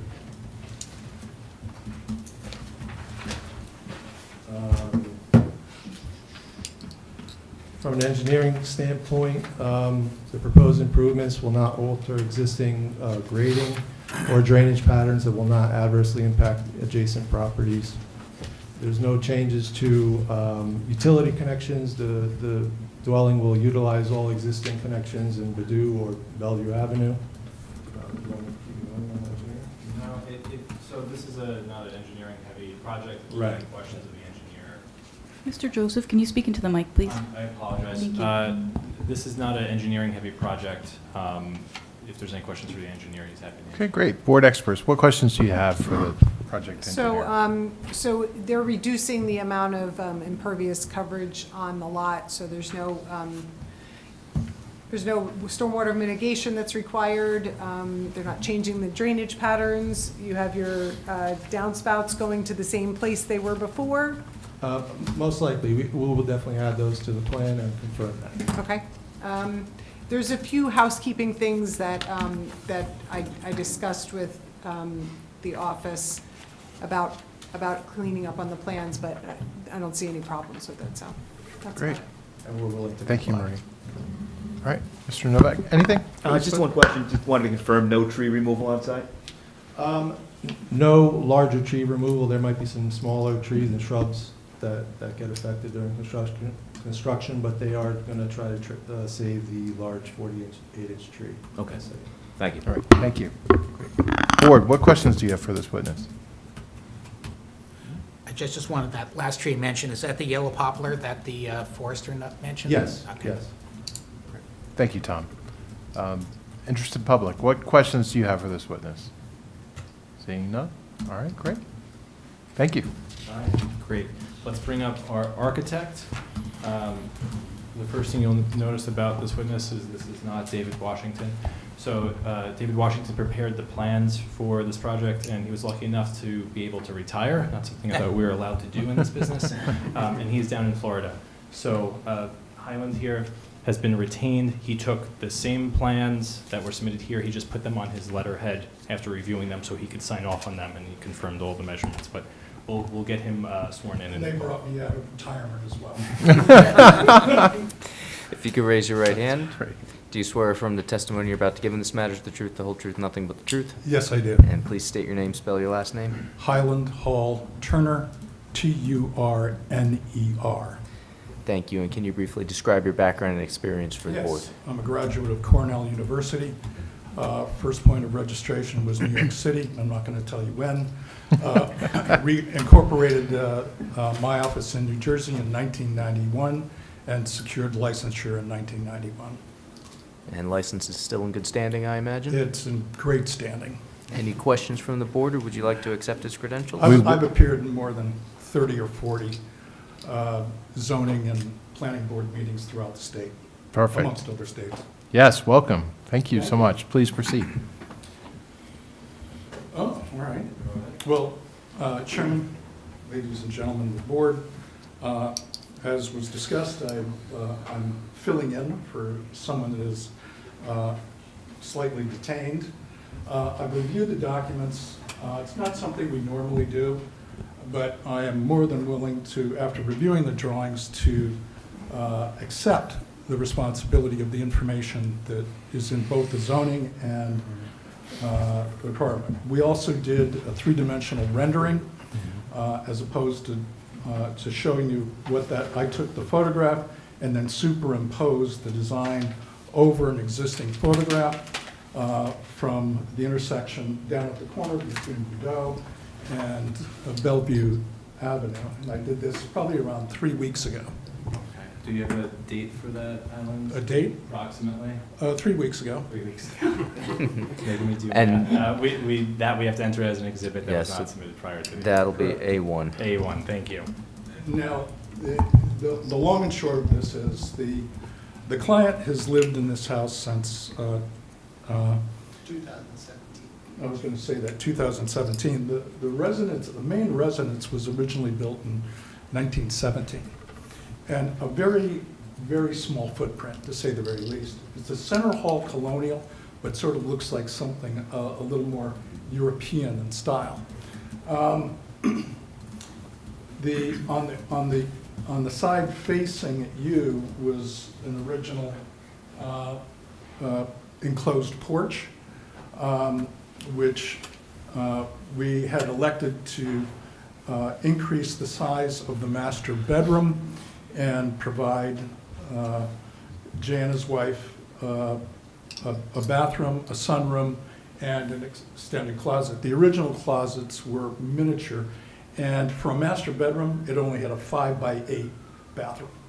So a little bit behind the times, but not uncommon for a home that was built in 1917, or designed in 1917. I thought the design was sympathetic and empathetic to the existing building, given its age.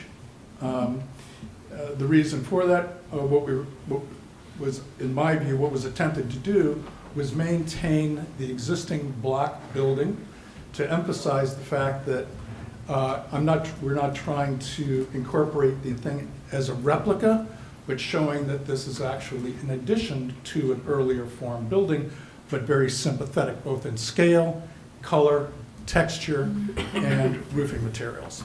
The extent of the square footage allocation for that second floor is 280 square feet. And that's, could be, for the most part, why we're here, essentially.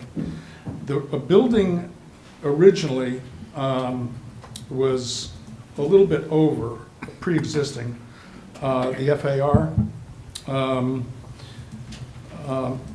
So we were approximately 17%. The required is about 14%.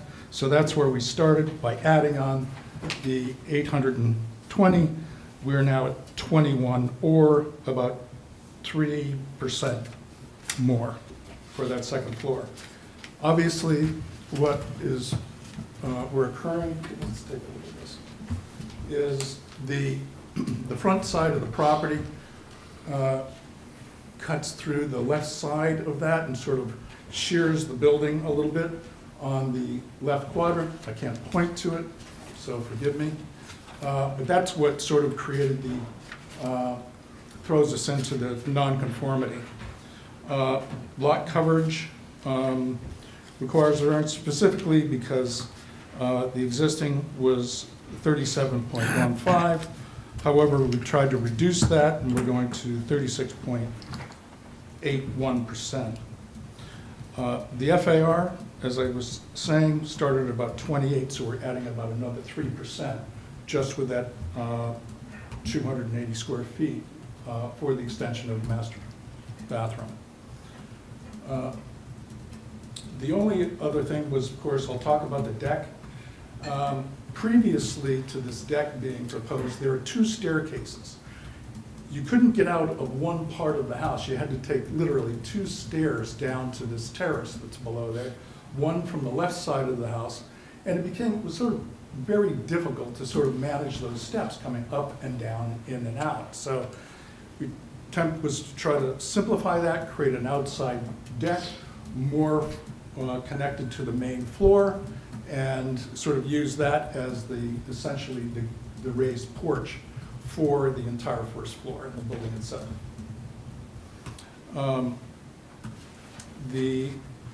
There was also a height variance required. Not no, there's the existing non-conforming condition. Yeah, the planner can talk about that. So that is the entirety of this edition, and I think it's an improvement certainly to what was there and also improves the lifestyle of the owners. Board experts, what questions do you have for this witness? I don't have any for this.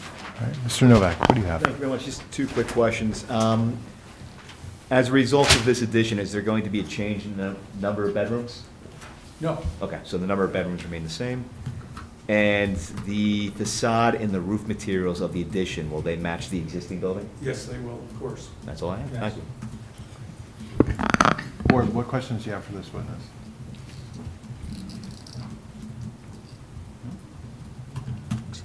Mr. Turner, did you make any changes to the design, or you felt that it was, as designed, was adequate No, for your? I thought it was very well handled, honestly. Okay.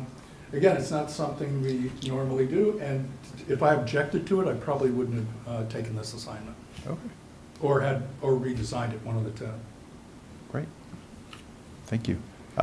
Does the public have any questions for this witness? Seeing none? All right, great. Thank you. Next witness. Thank you, I'll go Mr. back Turner. to retirement. Thank you very much. We're going to bring Nick up, get him sworn in for some brief planning testimony. Is there, Do you swear from the testimony you're about to give in this matter is the truth, the whole truth, nothing but the truth? I do. And please state your name, spell your last name. Yes, my first name is Nicholas with an H, last name Graviano, G-R-A, V as in Victor, I-A-N-O. I'm a planner or partner with Graviano and Gillis, Architects and Planners, at a business address of 101 Crawfords Corner Road in Holmdel, New Jersey. All right, can you just tell us briefly about your background and experience? Yes, I have a bachelor's degree from Rutgers University, a master's degree in city and regional planning from Rutgers University, a law degree from the Temple University School of Law, where I received a distinguished class performance in state and local government law. I'm a licensed professional planner in the state of New Jersey. My license is valid. I also hold an AICP certification. I've testified in over 100 boards in 20 different counties, including all of Union County except for Winfield. All right, I imagine the board would like to accept your credentials. Absolutely. Not much Welcome. going on in Winfield. We're not going to hold that against you, I promise. All right, great. Thank Please you, Board. proceed. Pleasure being here. Thank you.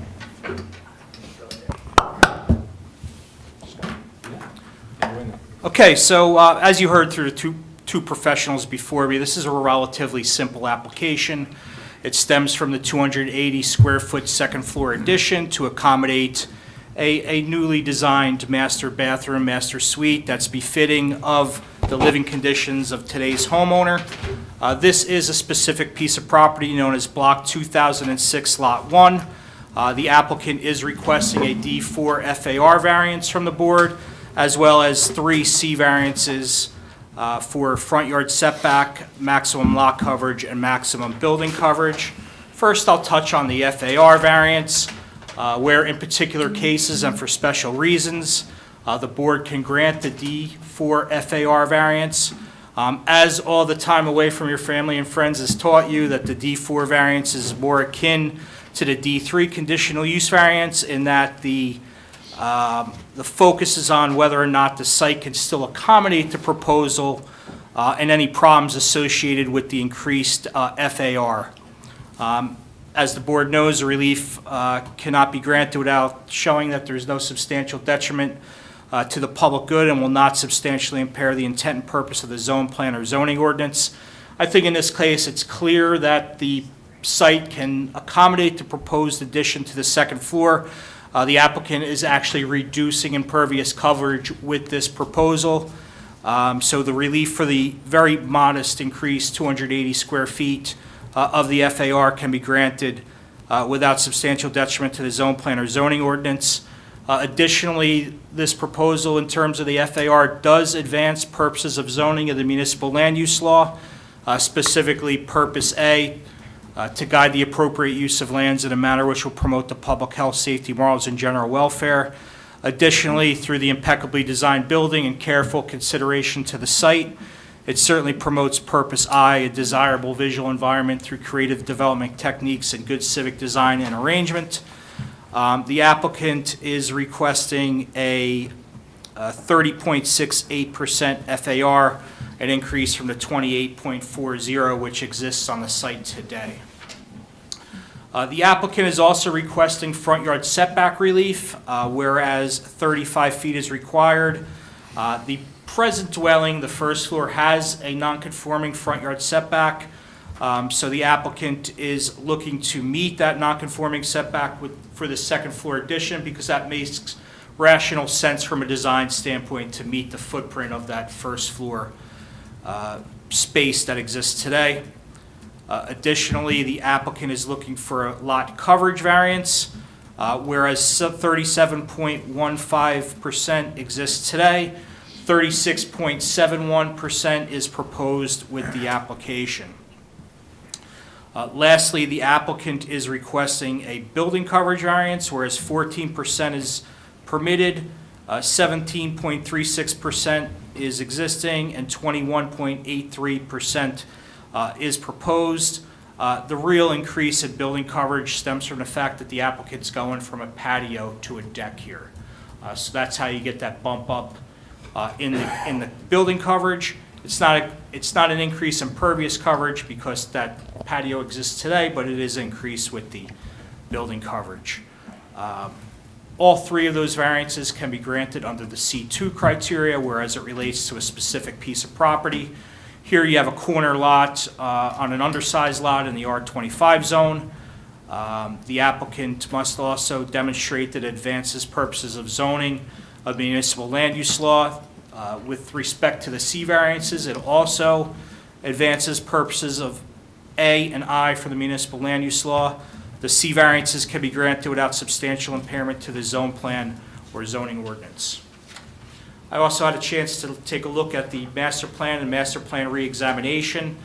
Certainly no conditions of this application violate any of the goals and objectives of the master plan. And specifically, this proposal does advance a purpose of the 2000 master plan to promote a desirable visual environment through creative development techniques and flexible development techniques.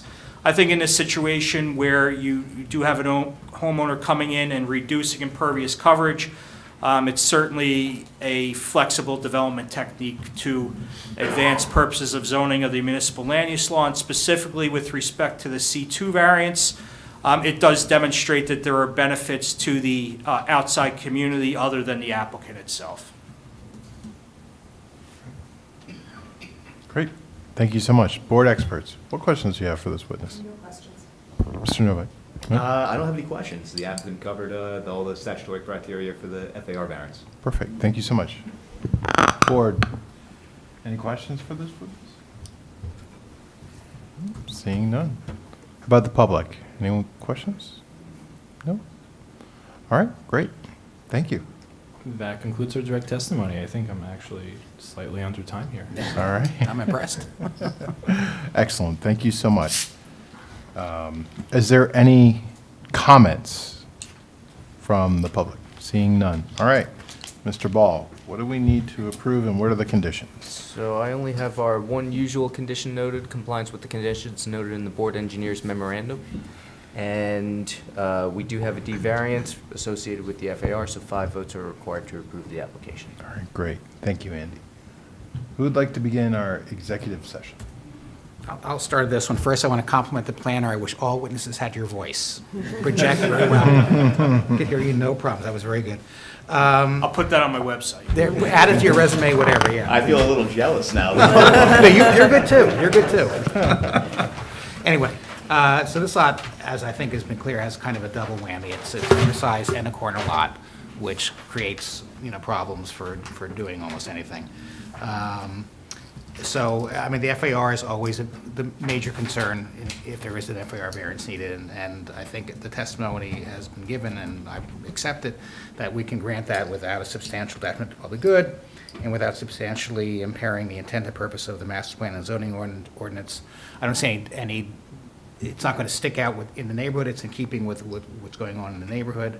As has been noted, no stormwater management is needed, and I like that we get our city engineers giving comments about kind of the history of the neighborhood now, so there's apparently no history of drainage problems in the neighborhood. It's an attractive addition. It makes the house more useful, so I can support it. Great.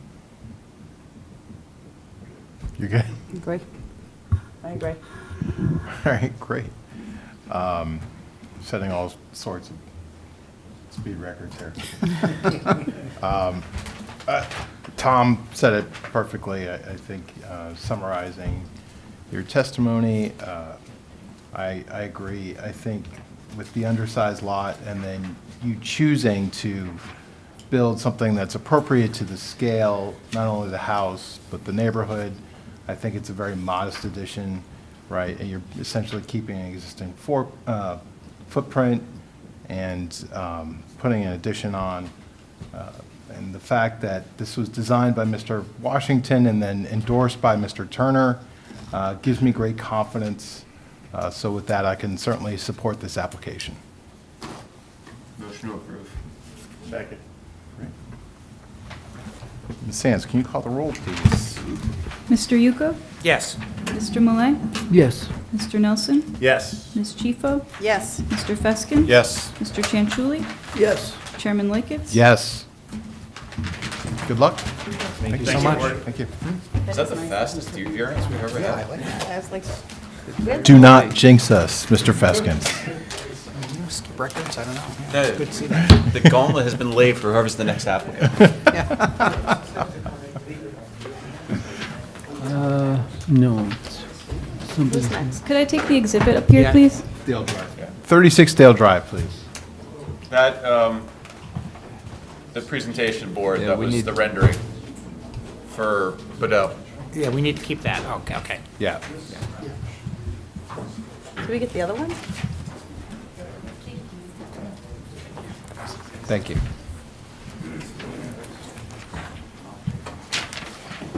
All right.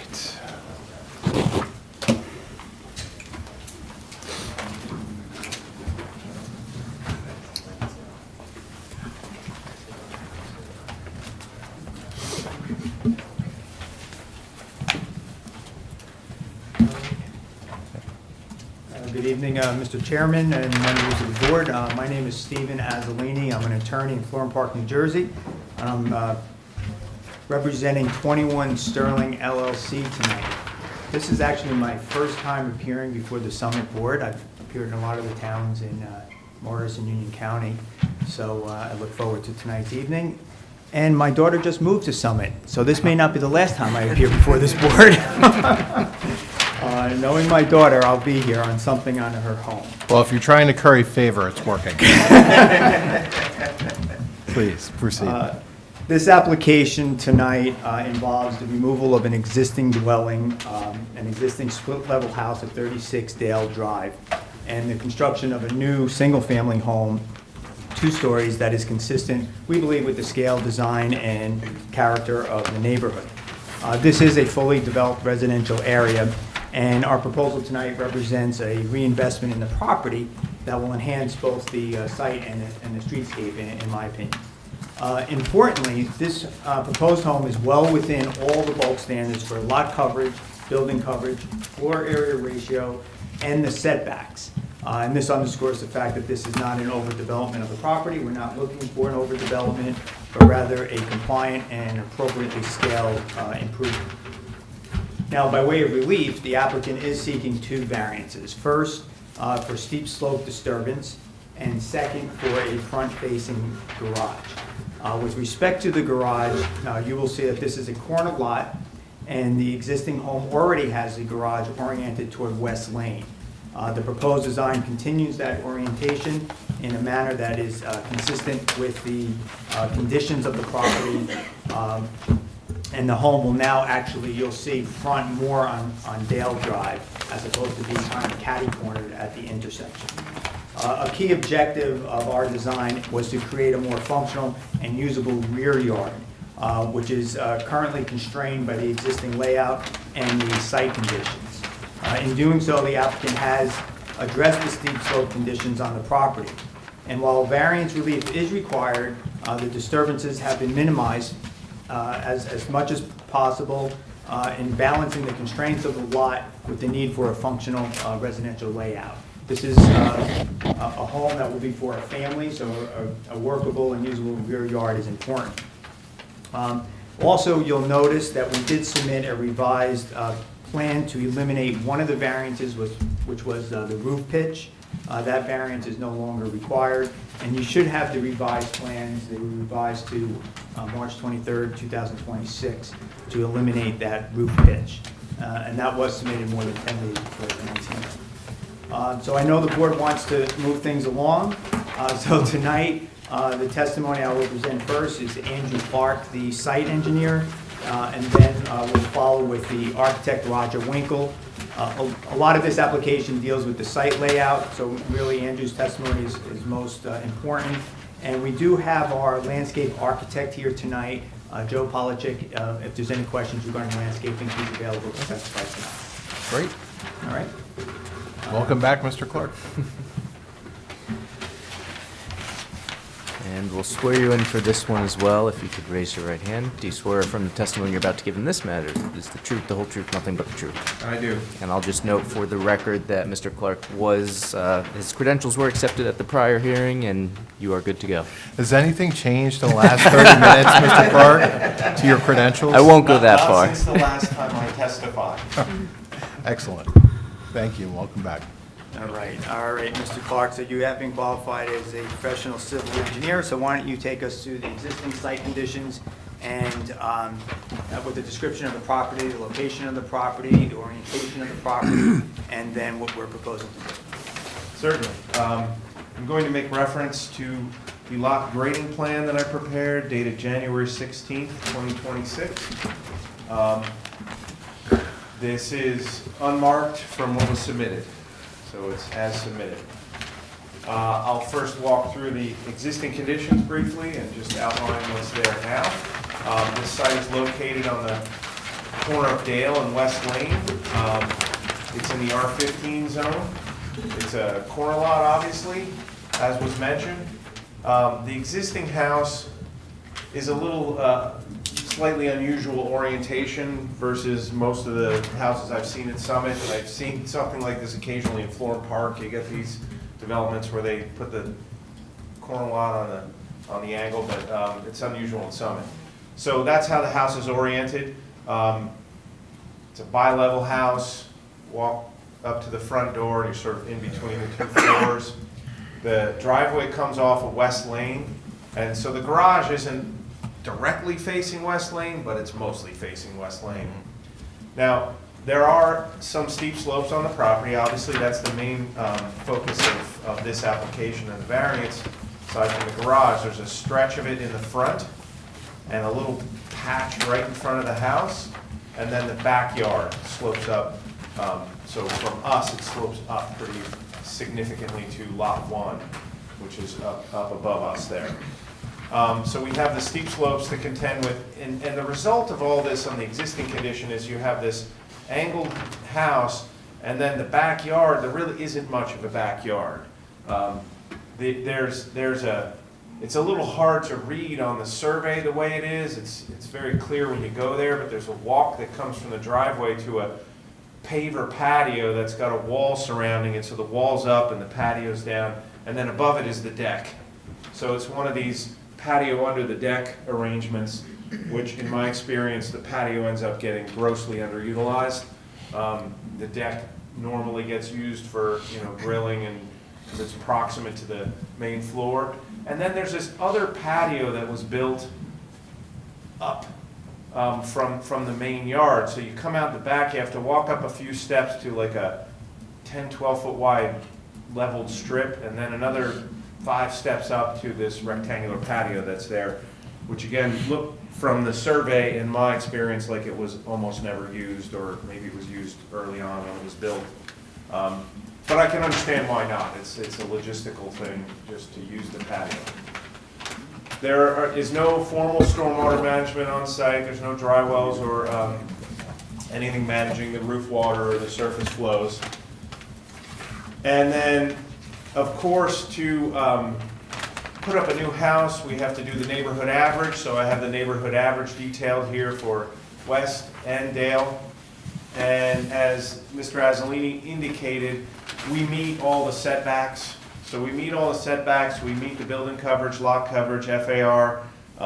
We're within height, which is frankly unusual for a lot of variance applications that we have, but certainly noteworthy. The proposed conditions I'll describe now include the new dwelling, which is going to be oriented in a more normal manner to Dale Drive, with the front facing with an attractive porch across the front facing Dale. And then we're going to bring the driveway in and have this front-facing garage on West Lane. Again, it's very similar to what's there, but the alternative for this is to bring this driveway up and come in sort of a rear-loaded garage, which really would, again, nullify or greatly reduce the functionality and ability to have some kind of a yard area in the back of the house. So we are preparing and creating this yard area in the back. We're going to have a porch off the right side of the house that comes down a few steps to the patio in the back, and then a yard area in here, which we'll achieve by actually taking a wall and dropping the grade in that area. So we're lower than this house in the back, and even along the side there, we're going to put, it's like most of it, it's a 2-foot wall running here. Again, we're dropping the grade a little bit just to create a better leveled area that's pitching towards the street with any runoff. That's the basic proposal in terms of the house and the improvements. We're going to implement a dry well that I've indicated right in this location, the front left corner of the house. That's going to capture the entire roof area, including the porch. Just to put it in context, we're increasing the lot coverage by about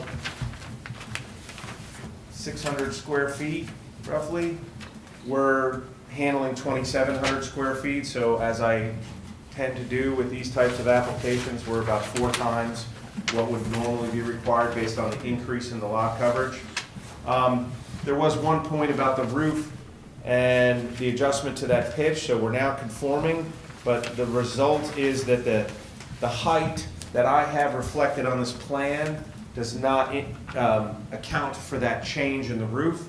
So the height, we add about 18 inches to the height, but where I was at was 31.8, so we're now at like not even 33 feet with the height. So we're still well conforming by modifying that roof pitch to conform to the ordinance requirement for that. So then the steep slopes, what we're doing is in this back area here, we are disturbing these slopes and effectively eliminating them by creation of this yard area. We're not going to touch the slopes that are closest to the street out here, but then this stretch of steep slopes that's closest to the existing house will be disturbed by the construction of the new house. So we're disturbing this section and a portion in the back. I think the numbers run out. We have about 6,300 square feet of total steep slopes. We're disturbing about 4,800 square feet. Most of that is eliminating the steep slope, which, as I testified to before in that previous hearing, to me is a desirable thing ultimately. The interesting and sort of good part about this application is that no matter what, we can't negatively affect a neighbor. All the drainage patterns are pitched to the street here and to West Lane. So there's no downhill neighbor such as it is other than the right-of-way. So in that sense, it's, as we've seen with other similar applications, the key is just to make sure that the site's controlled well during construction. And I think that can be done very effectively. We have this area where it's not a steep slope where I'm going to place the silt fence that we can manage very nicely any of the construction activities and not affect the roadway itself. So I think this project can be accomplished very effectively and end with a very nice product and result at the end, despite the disturbance of the steep slopes. With regards to the front-facing garage, what I would say, in addition to the fact that the existing dwelling has been this way for a very long time, so it's not unusual on this property in particular. I recently did drive the neighborhood again in preparation for the meeting, and there are a number of, it's not at all uncommon in this neighborhood, in this part of town, for corner lots to have a front-facing garage in a similar type of arrangement. That's not unusual generally, because there are other towns that I work in that also don't want the front-facing garages, but some of them even have like a waiver for corner lots, because they recognize that if you're fronting here, this is sort of the side front. So I don't think it's gonna end up as an unusual or unattractive condition. It's something everyone's been used to seeing with this house. It'll just be a newer, nicer house that's there. And I think that covers all the main points. I'm ready to field some questions. Marie, what questions do you have for Mr. Clark? I don't have anything. Okay. You know, there was an increase in impervious coverage, but he's mitigated it with dry wells, which we reviewed those calculations. We're not taking any exception to it, so Okay. I'm satisfied. Mr. No? Just a few questions, thank you very much. And this is largely based off of Mr. Barron's memo dated April 22nd, 2026. Was there any consideration for, and I don't know if this is a question for you as a landscape architect, so I apologize. Was there any consideration for some additional landscaping near the AC units along the side of the house? Well, that's a requirement in the ordinance that the mechanical, ground-mounted mechanical units are required to be screened with either dense landscaping or fencing. I normally actually have that on my plan. I didn't make the notation on this case, but will certainly be there on an updated plan. That's a requirement anyway, so we're not looking for relief from that. Okay, great. He also questioned whether or not it was possible to add some additional plantings along the front of the property. He mentioned street trees specifically. Well, there are two pretty substantial street trees that are existing in the front that we're going to maintain on Dale. There's another significant tree, 24-inch tree right up in this corner here that's going to be maintained. We did talk about that a little bit. I don't think we have any objection or problem whatsoever with adding another street tree or two along West Lane where there's space to do that. So we'd be happy to do that. I think Mr. Linson may want to take a look at the landscape plan and coordinate with us to make sure he's okay with whatever we're doing here. Because there was, speaking of landscaping, there was a point that Mr. Linson did make about the arborvitae row that's on the right side here, lot 24. There's a mature row of arborvitaes that's in there, and that he was interested to see if we could adjust this wall to make sure that we're protecting that screen. And I stopped by the property again and did some measurements. I think that's not a problem. The arborvitaes start about in there, sort of near where the existing corner of the house is, and run back to that wall, so they're sort of like in this area. I think if we move the wall in a couple of feet, and again, we can coordinate with Mr. Linson on that to make sure that we're satisfying any concerns he has about that, to maintain that arborvitae hedge, because it is a mature, dense screen that's already there. And you've had an opportunity to speak with our landscape architect? Yeah, we've talked about it a bit too, and he agrees that, you know, a couple of feet on that wall would do the trick. That's all I have. Thank you. Great. Thank you. Mr. Clark, would it be your testimony that if you move the garage entrance around the corner to the side of the house, that you would increase impervious coverage and increase lot coverage because the increase in driveway size? For sure. Okay. No question. Thank you. I have a question. Okay. What's the exact demolition work, I mean, limit of demolition? Because I didn't see any demo work. Well, I mean, on here, I have dashed in the background, you can see the existing house footprint, but, you know, essentially, to do the demo, we put the silt fence where I have it shown, and then demolition would occur in this area where the existing improvements are. So what's the extent of the demo? You mean how many square feet is it? No, is that a full house demolition? Yes, yeah, so the house will be removed, the deck, the patio, and then this upper patio, all that would be taken out. Thank you. Yep. Thank you, Mr. Malay. Tom? Yeah, just one other question. I don't know if we can save having to swear in the landscaper by asking you this question. The other comment from our forester was about possibly adjusting the lawn area to try to save the 24-inch diameter. Yeah, so what he's referring to is there's, you can see it X'd out here, it's near the 202 contour label. So that sits right about here. It would be a pretty substantial reduction in the lawn area, and I think we really want to have as much, you know, passive outdoor as we can. again, we're more than happy. We are doing some replantings. We're satisfying the, the tree removal ordinance, but we're happy to add a one or two, shade trees, street trees in this vicinity here, which to me would make the most sense, because we already have a shade tree here. We have one here. So one or two in here would probably be a nice complement and sort of offset the loss of that one black gum. Yeah, I think we at least try to do something in the spirit of what he's asking for. I don't think he's going to the mat on this one particular tree, but I think that matches the spirit, I think. Yeah, and again, run it by John, what we make as a revision for that. So some kind of condition, Andy, addressing that? Yeah, I think we're anticipating a landscaping submission to the city forester, subject to his review and approval. Perfect. Great. What other questions do we have for Mr. Clark? Mr. Bell? I'm wondering if you had a chance to read the report from the Environmental Commission as well as that from the city forester. I did. Any thoughts on their suggestions about saving additional trees? Well, I think we have made our efforts to save the trees we can, and we minimize the large trees that we're removing. There are some of the smaller ones that are coming out that are proximate to the actual construction area here, and then one right up here where the wall's going in.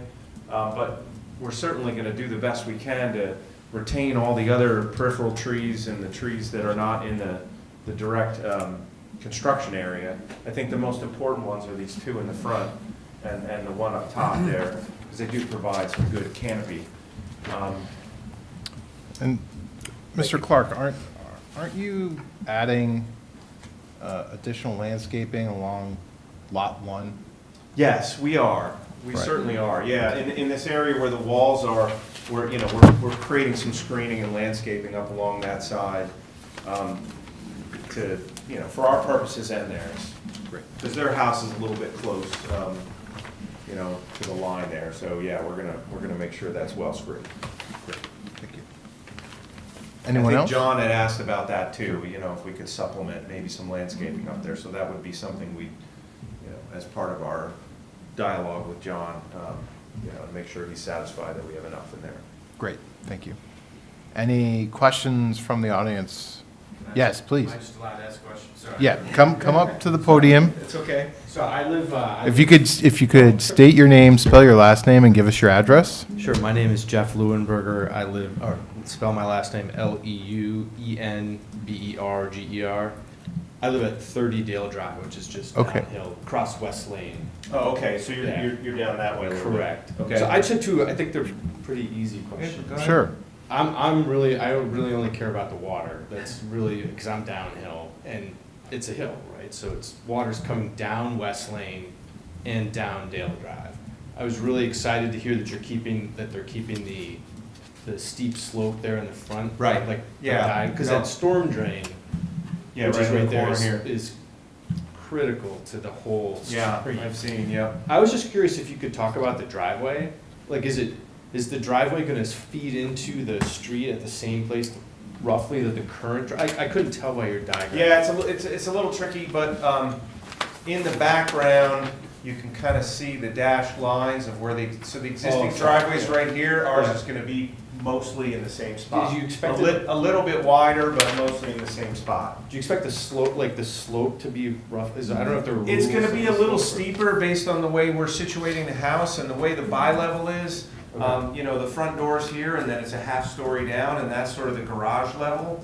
So it's a little flatter than our driveway will be. Okay. But what I can tell you is that we're capturing all the roof water. And I don't know which you is said a not dry well. I which don't is know not what that being is. done now. So a dry well is a big concrete ring with holes in the sides.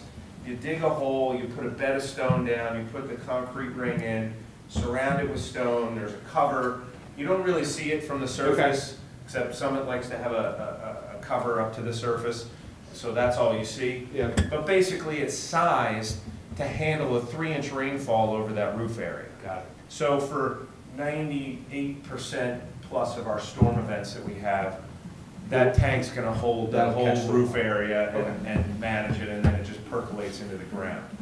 If there were a problem, that we're seeing, that this board typically, as you may have heard earlier, retains jurisdiction for a period of a couple of years.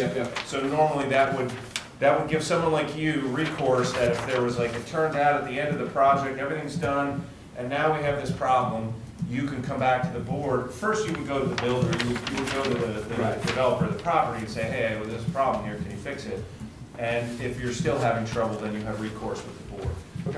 But I don't anticipate that to be the case based on my experience with this builder, Summit, the drywall functionality and so forth. If there was something problematic, the presence of that inlet is actually an advantage because it allows us to tap an overflow into that if we had to. Okay. Thank you. No, that's great. Yes, Thank please. Hi, I'm Jason Lees, last name Lees. My address is 14 West Lane, so I'm that guy. So you're right here. Yep. Yep. So appreciate the presentation. So just a few questions, if Sure, okay. I'll sure. be quick. So as you noted, we're pretty close to the boundary line there, and I understand that in order to sort of make a level back lawn, you're going to be sort of carving out the slope and putting in retaining walls. So I wasn't totally tracking like the absolute height. We took like a 6 foot and then a 4 foot. So the upper wall that's closest to your property is a 2 foot wall. And in part because we didn't want a more dramatic wall so close to the line. So it's, it's 2 feet high. And then this wall goes from 4 feet out here to 6 feet right here. So this is a 6 foot section, and then it quickly comes back down. So there's a short run in here where this other wall is, where on our side it's 6 feet. So on the lower side it's going to be 6 feet, but then this upper one is going to be 2 feet. I think they're planning to have a fence around the lot, so in terms of safety, that shouldn't be an issue really. And then of course we're going to landscape in there. Yeah, and so in terms of like the sort of the strength of the retaining wall, I mean, it's a pretty steep slope as you've seen. Mm-hmm. We are very close there. Like, how common is it, and how common is it to have sort of a drop off? I mean, if you're saying sort of as an absolute kind of level change of like 6 feet or 10 feet from basically like the bottom of my house to their lawn. Yeah, if I'm understanding, you may be having some concerns about stability and how that's going to work there. What I can say is that the top of the wall in here is at the existing grade. That's how I said it. So what we're not doing is tearing the whole thing up and then trying to reconstitute it. We're going to take where this is, we're going to take and then cut down and then build the wall and hold what's there. And then this 2 foot wall really is actually just to give us an opportunity to sort of flatten out the areas between those walls so that there isn't as much steep in here. It's going to be more of like a little gradual to the level with landscaping to that first wall, 2 feet down, and then more level to the next wall. So for, again, more landscaping opportunity. So I don't foresee stability in terms of our property and subsequently your property being any kind of a problem. Okay. And so then, just to clarify, like, so is there, my understanding was that there's a fair amount of the gradient is going to be sort of taken out to level it. Is that not? Right, down here, yeah, Okay. That's right. So I guess, what's kind of the structure of the wall and like your confidence level that the hill's not going to slide? Well, it's just engineering and experience, I mean, the people build walls all the time. I think you have one in the back around the patio there. It's same type of wall. Mr. Clark, conservatively, how many retaining walls do you think you've designed in your career?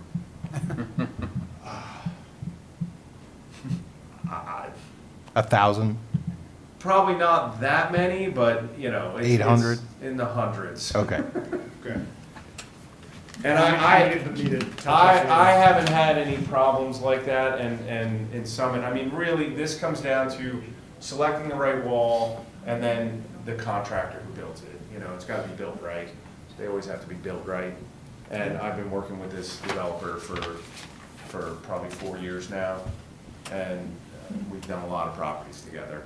I don't foresee a problem, but I mean, you know, if there was ever a problem like that, you have recourse, but I don't foresee it. I really don't. All right, thanks. And then the last one's a quick one. So, in terms of like the absolute change in the height of the building, is it net up, net down? Well, it's definitely gonna be, at its peak, it's gonna be a little higher. So the roof here, we got about, well, it's gonna be 18 inches, about 230 something. It's gonna be about 8 feet higher, the peak of the roof, than the existing one. Okay. Because the bi-levels are, by their nature, not very high profile. Got it. Okay, thank you. You're welcome. Thank you. Thank you. All right. Great. Next witness. I have no further questions for Mr. Clark. Okay.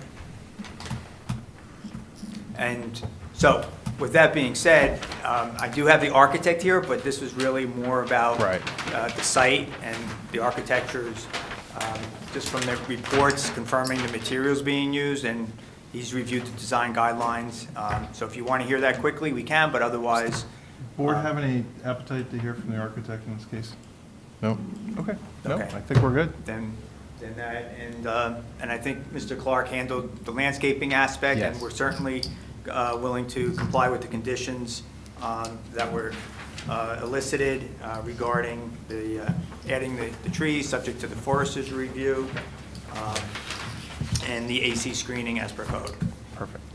And now we have a second opportunity for the public to speak. This is the time if you want to make any comments about this case. No?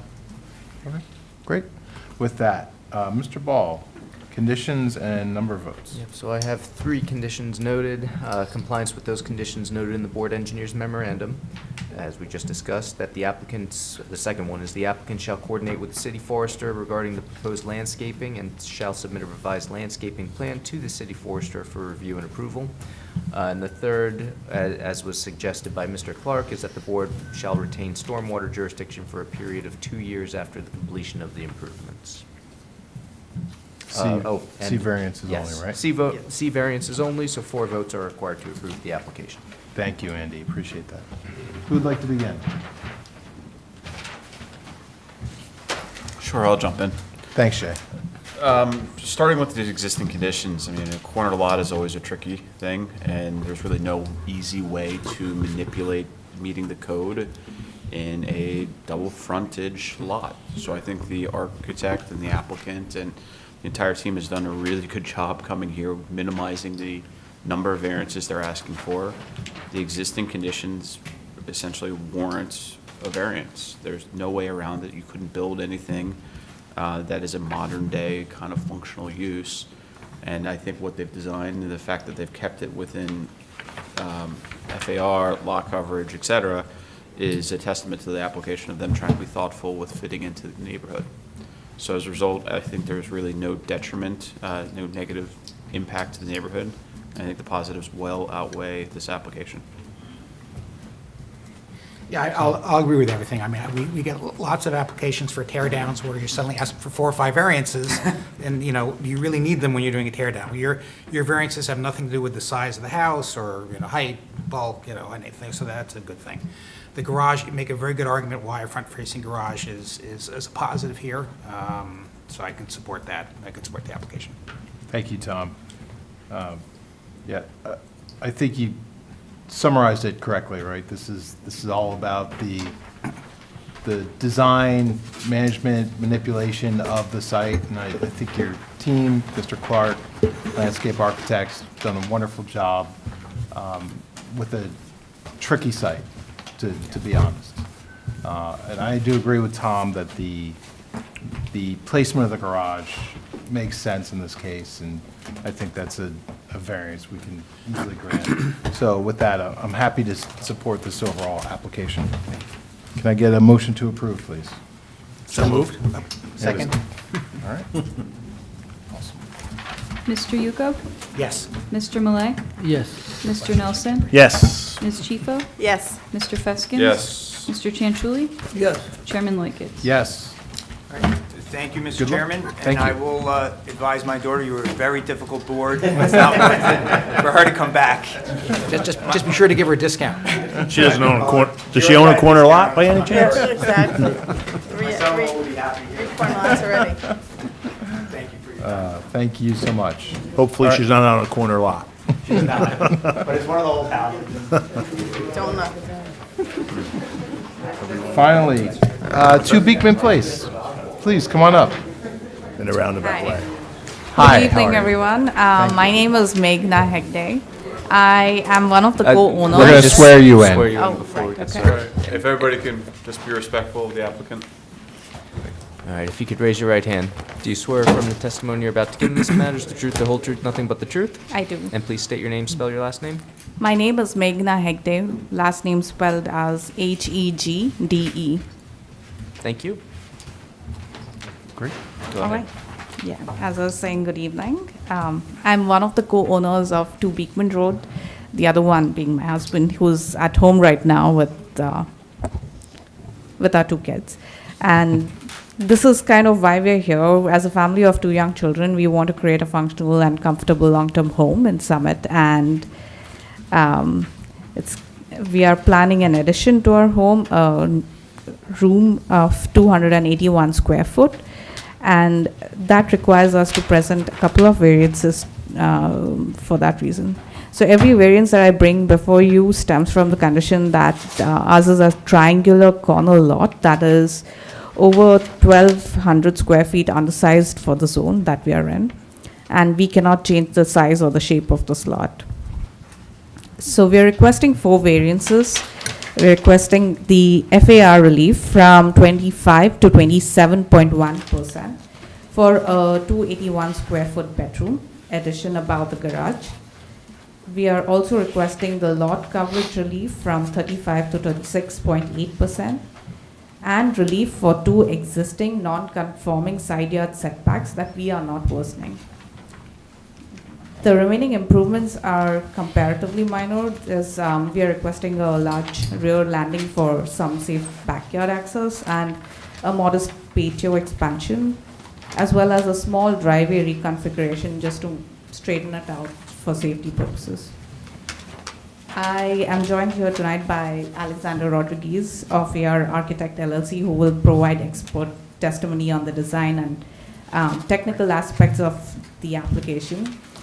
He has designed the addition to sit below the main roof line, align with the existing windows, and remain compatible with the character of the neighborhood. So we're here to just ask for your, I respectfully ask for your approval for the project. Great job. Are you secretly a zoning attorney? No. Not really. Do we have any questions, board experts, for the applicant? Or just want to wait for their expert witness? Board, any questions for the applicant? No? Okay. Public? Nope? Okay, great. Cleared out the room.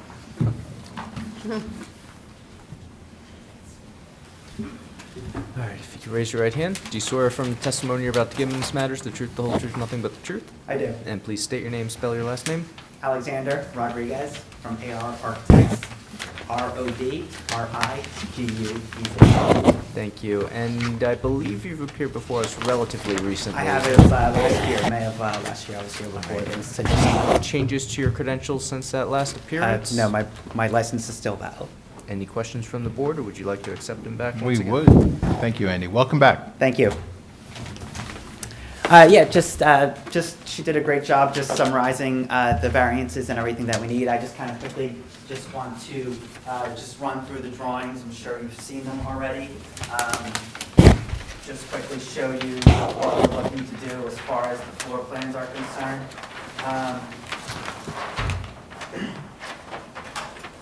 So on page 3, just want to indicate that we are, currently there's an existing garage that's about 11 feet by about 19. So we felt that was an undersized garage. We are. Mr. Rodriguez, could you speak into one of the microphones? Sure. Thank you. Absolutely. Does this one work?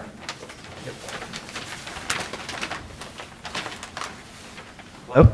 Yep. So currently the existing garage is about 11 by 19. It's a little undersized.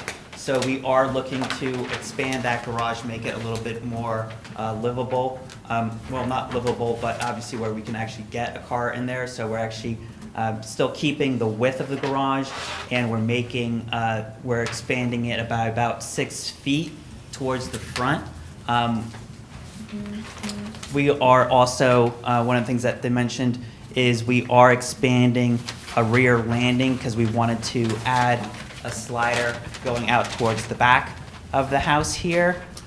And then as far as the second floor is concerned, we are building a second floor over that new garage that we're proposing. So the garage is, it's going to be an existing garage, but we are demoing the walls. So I just wanted to be clear that we're demoing the walls in order to make the structure and the walls a little bit taller to conform to have the second floor aligned. So we're making those taller. We're also coming out towards the front because we are looking to add a primary suite above that garage. We're looking to enhance the overall second floor. We're looking to make the closets more conforming. There's currently some smaller closets are there, so we're looking to add some of those closets there. We're also looking to reconfigure some of the bathrooms towards the back. We're adding a bedroom with a primary closet over the front. The second floor does align over the existing one-car garage. As you can see in the front elevation, we are going to maintain the same materials as far as the stone's going to be maintained, and then we're also going to continue the cedar siding on the new addition along the front. We're also maintaining the double-hung window to be similar to maintain the front and keeping the character along the front of the house. Along the back half of the house, we are adding a window towards the rear. And then as far as the side yard setback is concerned towards the one neighbor, we didn't want to maintain a blank facade, so we did add some 2 windows along the garage lower area, and we just added 1 window to maintain the peak. Just so we added 3 windows along that one facade that would be closest to the neighbor.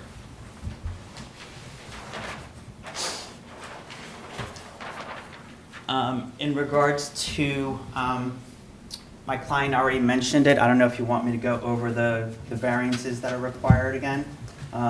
If those are already mentioned. I think we're looking for 4 variances. We're looking for the floor area ratio variance.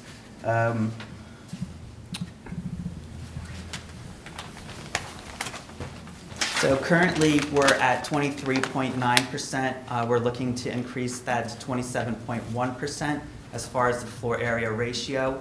The side yard setback, currently we are in an R10 zone. We're required to have 12 feet. The existing side yard setbacks are 7 feet and 3 feet. Where the garage are, that's the 7-foot dimension. So we're keeping that 7-foot side yard setback, but we are continuing to create a second story above that. And then there is an existing 3 feet over on the right side of the property line, which we're existing. We're not touching that side.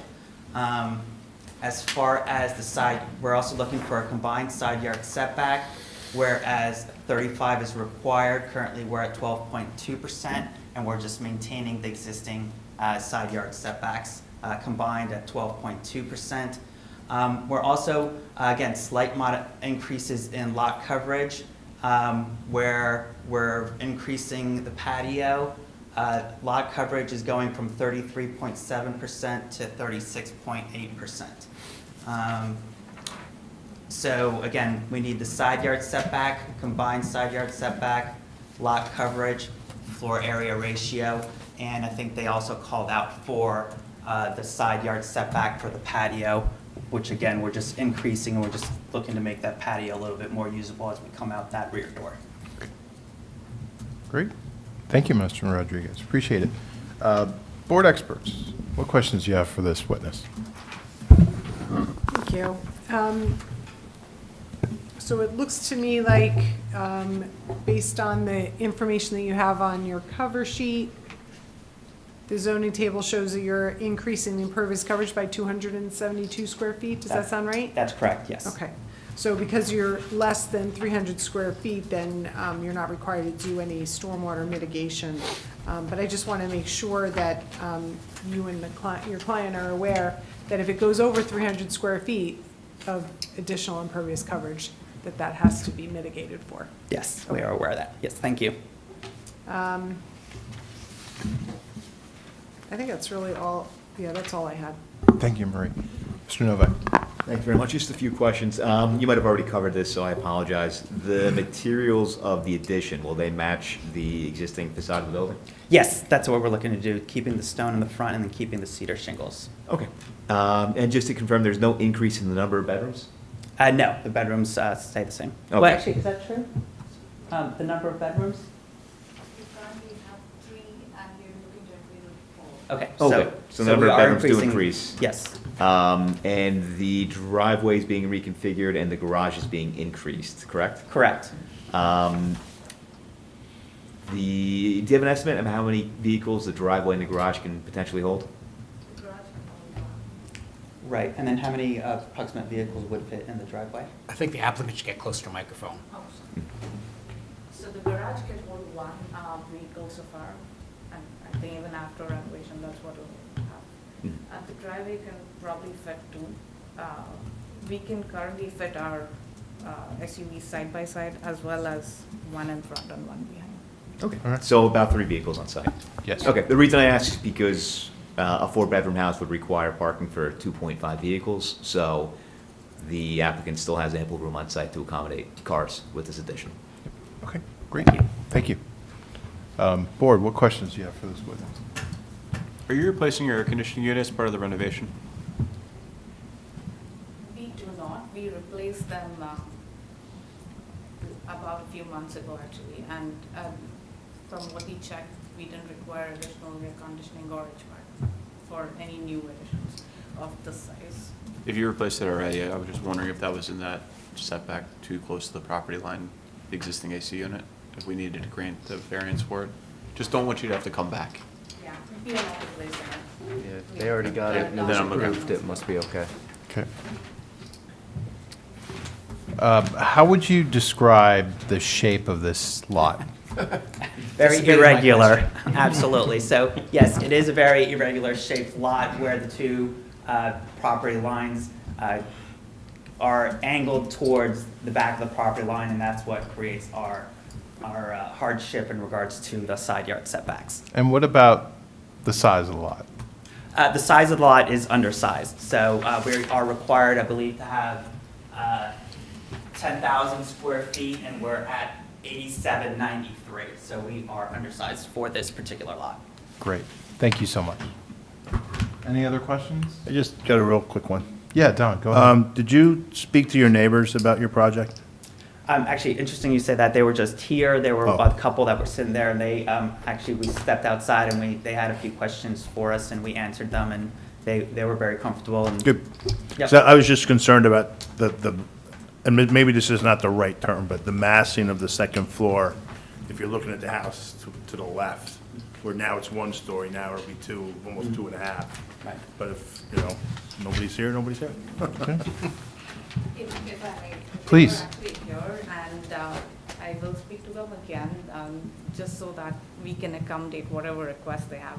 Our intention is not to create an issue for them in any way whatsoever. That is great to hear. Thank you. All right. Any questions from the audience? Seeing none. Any comments from the audience? Seeing none. All right, great. With that, Mr. Ball, what do we have for conditions and number of votes? All right, the only condition I have noted is our usual one, which is compliance with the conditions noted in the board engineer's memorandum. Here, we do have an FAR variance, so 5 votes are required to approve the application. Thank you, Andy. So who wants to begin our executive session? I will. Thank you, Allison. All right. That's my train of thought.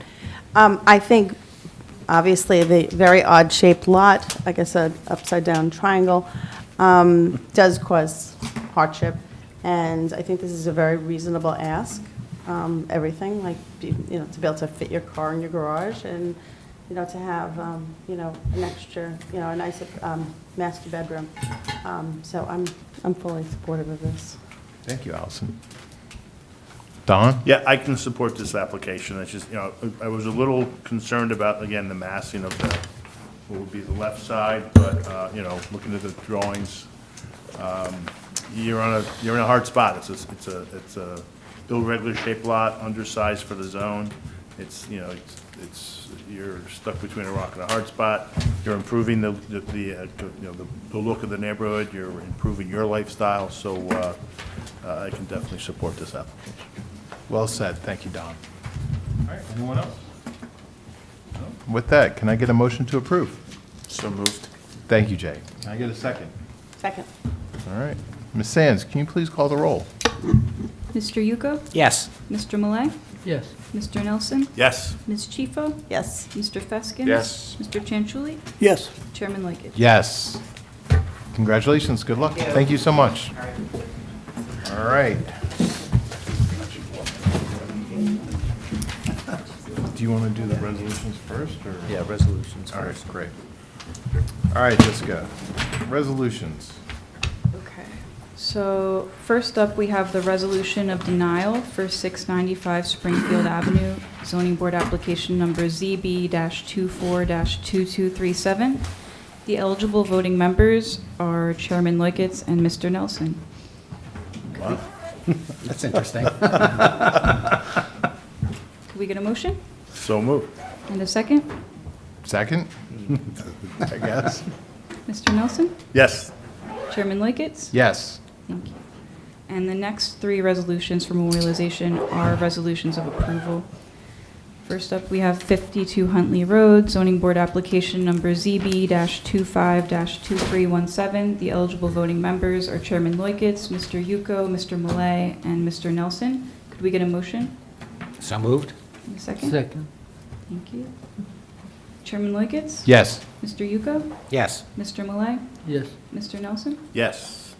Up next is 16 Shady Side Avenue, zoning board application number ZB-25-2321. The eligible voting members are Chairman Lickett, Mr. Yuko, Mr. Nelson, Ms. Chifo, and Mr. Feskins. Could we get a motion? So moved? Second. Chairman Lickett, Yes. Mr. Yuko, Yes. Mr. Nelson, Yes. Ms. Chifo, Yes. Mr. Feskins. Yes. And then lastly, we have 31 Mealy Place, zoning board application number ZB-26-2323. The eligible voting members are Chairman Lickett, Mr. Yuko, Ms. Chifo, and Mr. Feskins. Could we get a motion? So moved. Second. Chairman Lickett, Yes. Mr. Yuko, Yes. Ms. Chifo, Yes. Mr. Feskins. Yes. Thank you. And then we have minutes for memorialization from March 16, 2026. The eligible voting members are Mr. Yuko, Mr. Nelson, Ms. Chifo, Mr. Chanchuli, and Chairman Lickett. Could we get a motion to approve? So moved.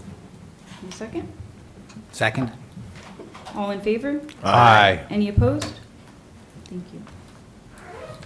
All right. So we do have a closed session noted on the agenda. I'll read the resolution in full before we go in. I will also just note for the record that that concludes the formal business and that no further business will be conducted by the board after the conclusion of the closed session. So, for the resolution, whereas the Open Public Meetings Act permits the exclusion of the public from meetings of public bodies in certain circumstances set forth by statute, and whereas the Zoning Board of Adjustment of the City of Summit is of the opinion that such circumstances currently exist, now therefore be it resolved by the Zoning Board of Adjustment of the City of Summit as follows. 1, the public shall be excluded from the discussion of any action upon the hereinafter specified matters. 2, the nature of the subject matter to be discussed is as follows. We have attorney-client privilege, public comments. 3, it's anticipated at this time the above stated subject matter will be made public in approximately 30 days or at such time as any litigation discussed is resolved. Is there a motion? So moved? Second. Mr. Yuko? Yes. Mr. Malay? Yes. Mr. Nelson? Yes. Ms. Chifo? Yes. Mr. Feskins? Yes. Mr. Chanchuli? Yes. Chairman Lickett? Yes.